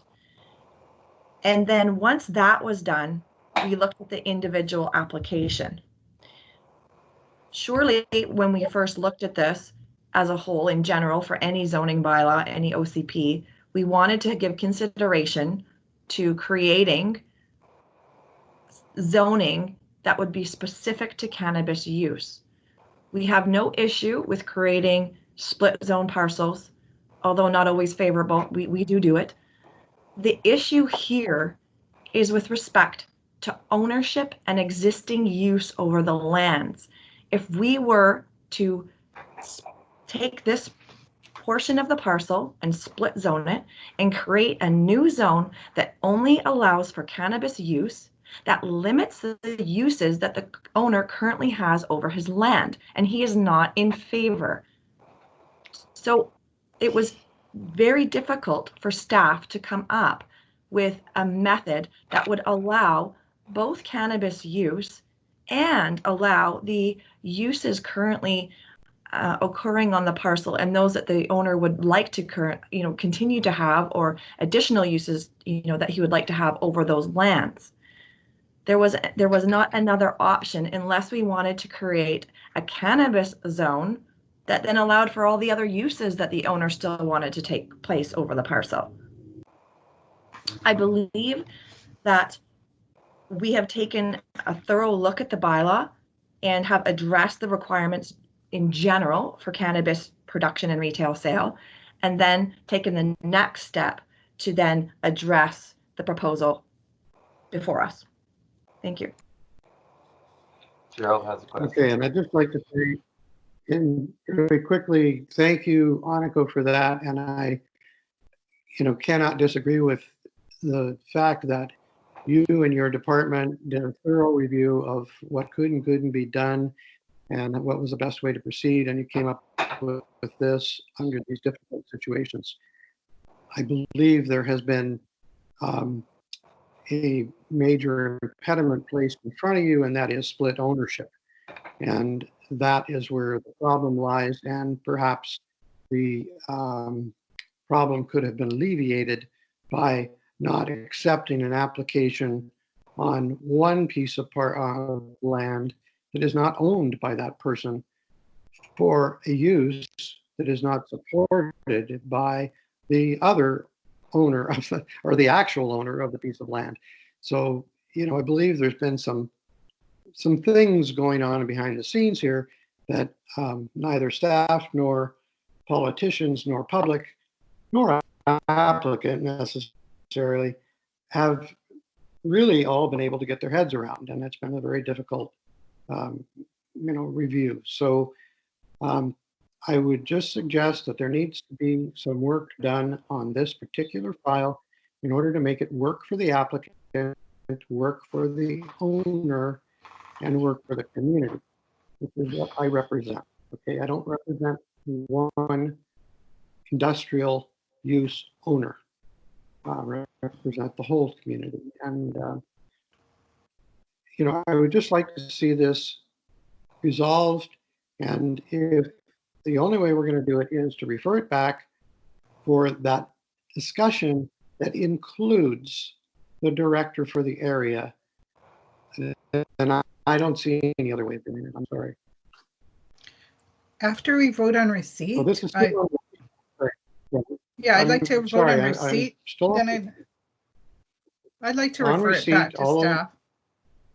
Yeah. First, we're going to vote on receipt. All those in favor of receipt? Gerald had a question. I'll pass. Gerald, go ahead. I'll pass. We're short of time. All those in favor? Yes. Opposed, carried. Brenda, and I would move that the draft bylaw 386 be referred back to staff and the director for the area and the applicant for further discussions and for ironing out some of these difficulties if possible. That's the wrong bylaw, I think. Okay, this is 352. 352 is the one we're I'm doing. awfully sorry. I'm looking at the, yes, I would like to refer it back to staff and the director for more work. Is there a seconder? Was there a seconder? Sorry. Okay. Is there further discussion? Yeah, I regrettably don't support this because I don't hear from staff any other workaround. Well, that hasn't been discussed. And there's no discussion on a referral motion except for time and date. Appropriateness. Time and date. Appropriateness. The question on the motion? My understanding would be that it is appropriate to refer this back as the committee sees fit. Question? Okay, question has been called. Is there all those in favor of calling the question? In favor. Carol is on calling the question. No, but as opposed. I'm opposed to the motion not calling the question. Right, yeah. Okay. All right, so the question has been called. All those in favor of the motion to refer it back for lengthy discussion? Yes. Please say yes or no. This is on referral. Yeah, opposed. 0. I'm in I favor. can't see any. Only one opposed. Okay, so we have Gerald in favor of referral. Okay, and Brenda and myself. In favor. Okay. So, and you are opposed, so that'll be recorded. All those in, okay, we've done that, sorry. Okay, so it's referred. File number, excuse me. Move receipt of CAO's report on the rezoning application to facilitate construction of a fire hall. Second. Harriet Bay. Okay. All those in favor of receipt? Yes. Nova, Gerald, Just, sorry, I can't yes, see you. I'm Hear in you. favor unless you call opposed. Okay, I'm in favor of receipt. Okay, Move first and So that- second reading. okay. On first and second reading, is there a seconder? Gerald?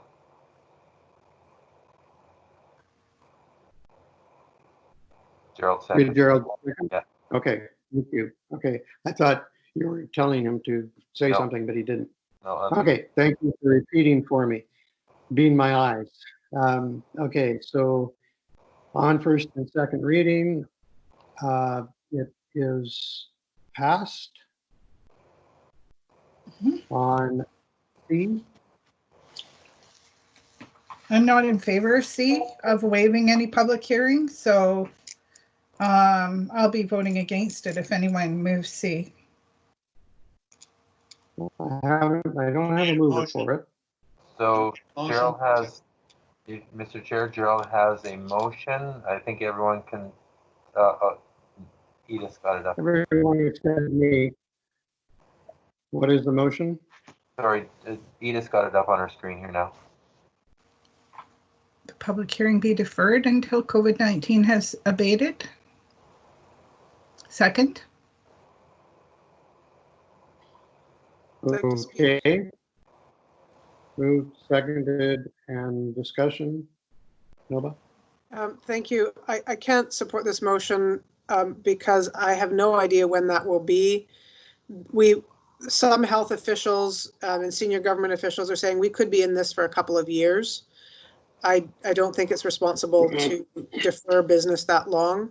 And I think it's really critical that we find a way of continuing to hold public hearings, either in person in a responsible way or online or just with written submissions. So I would love to hear from the director from the area how you feel you could proceed with a public hearing in a responsible way, knowing that you don't want to waive them.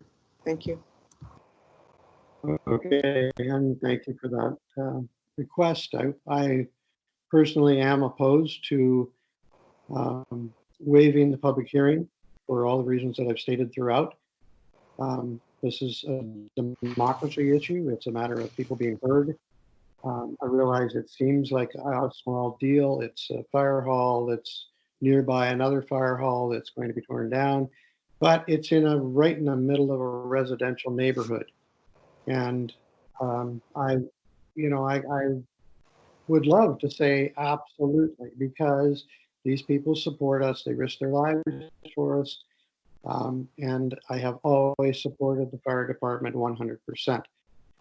The only thing that I cannot support is waiving the democratic process of a public hearing, in-person public hearing. So that is, it works into this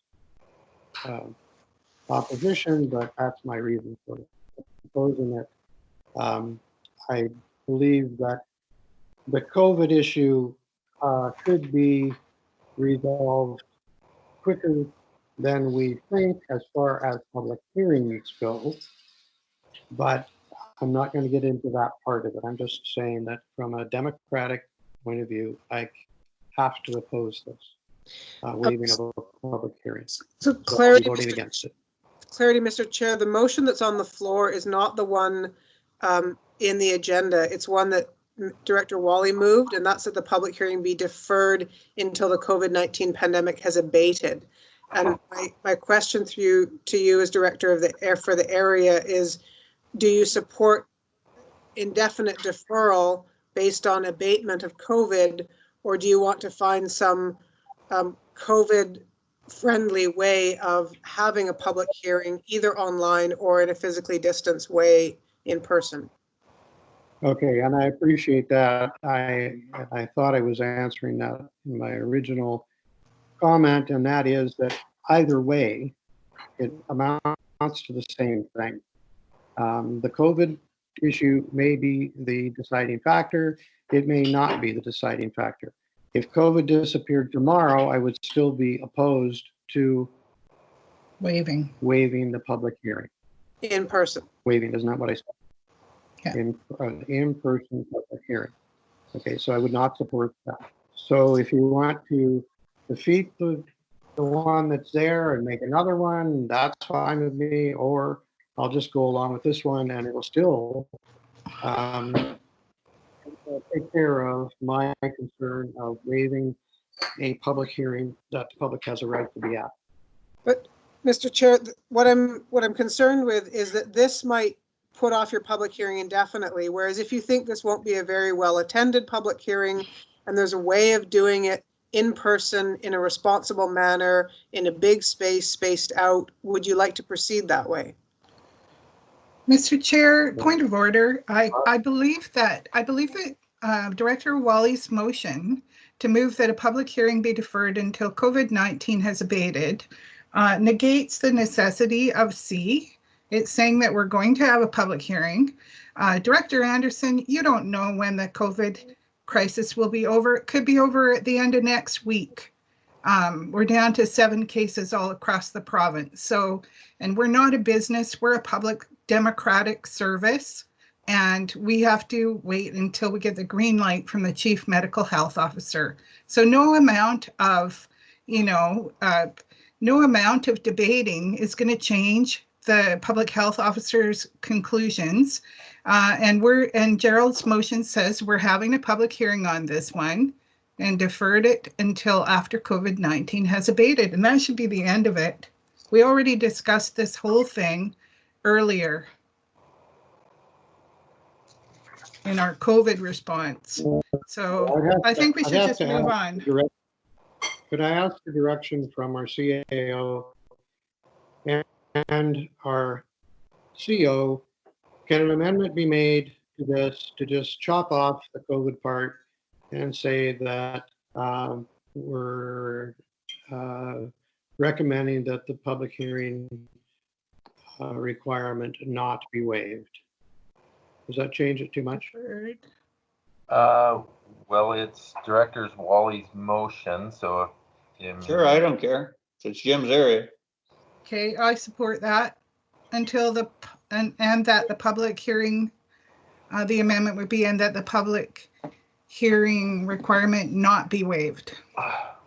Yeah, I mean, it's a bit of a moot point based on our discussion earlier about the public hearings. So if you defeat the waiving of the public hearing, I think based on our previous discussion, it kind of makes that clear that indefinitely it will be, a public hearing will be, a public hearing.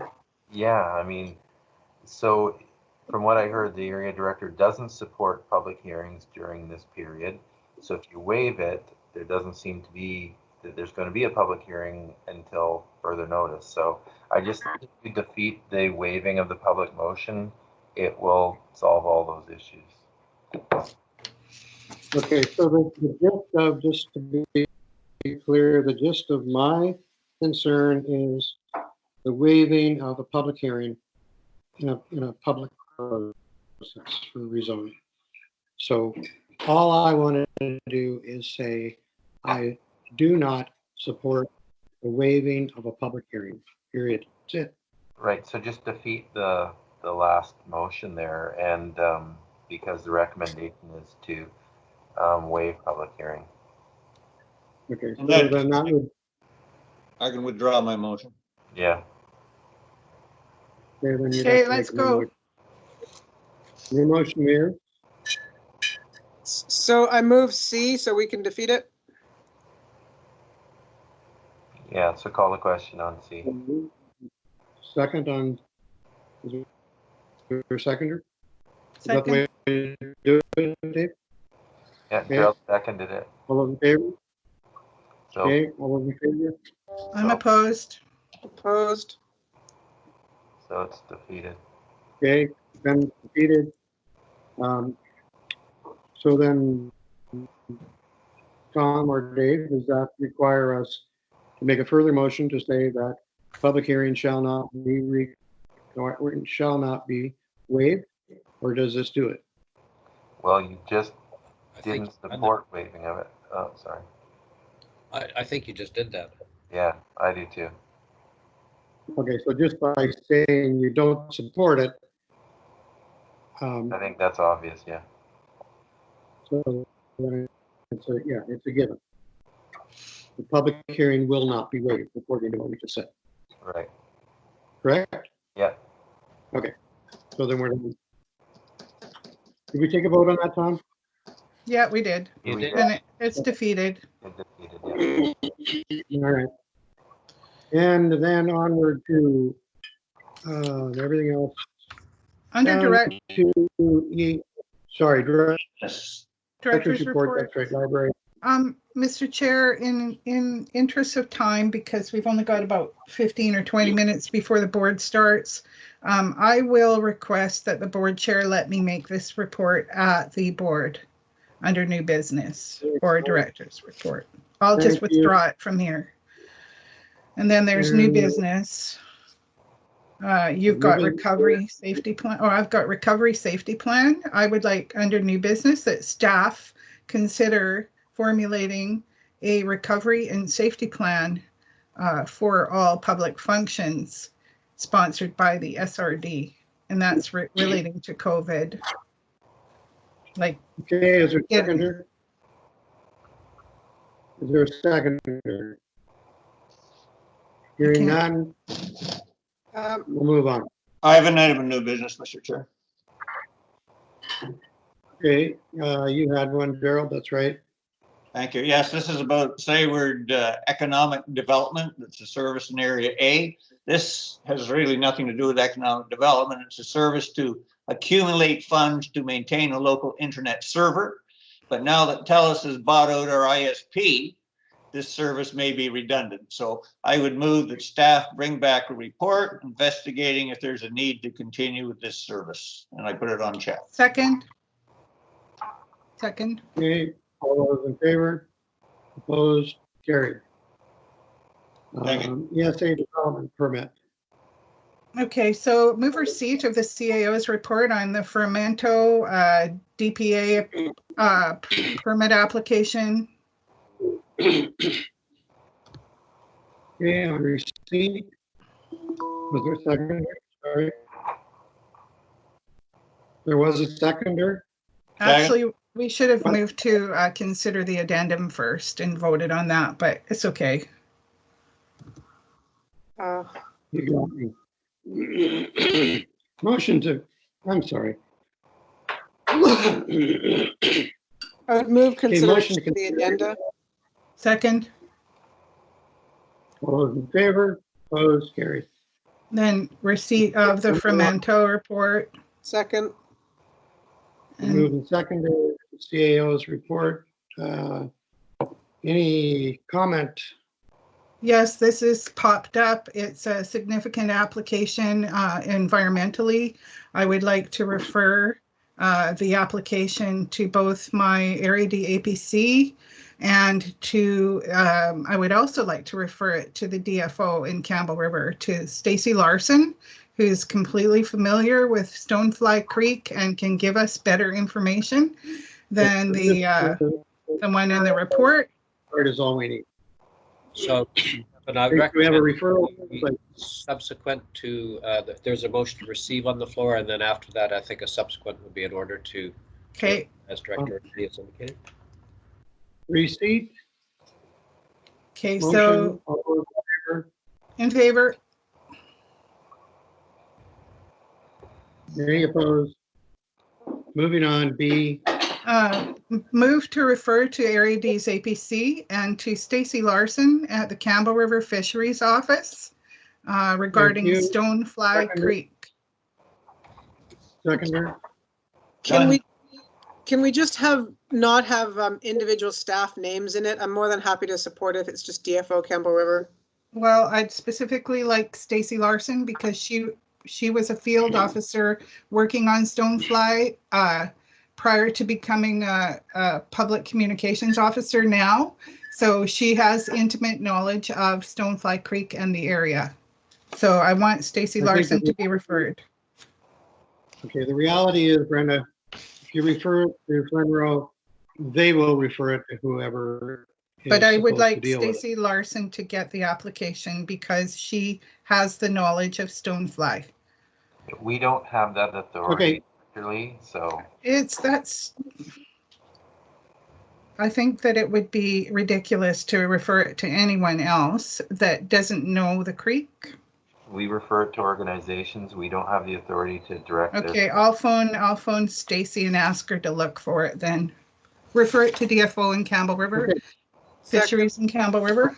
Is there a seconder? Second. I need to hear. Okay, thank you. All those in favor, opposed, carried. And termination. So No moved. termination. Second.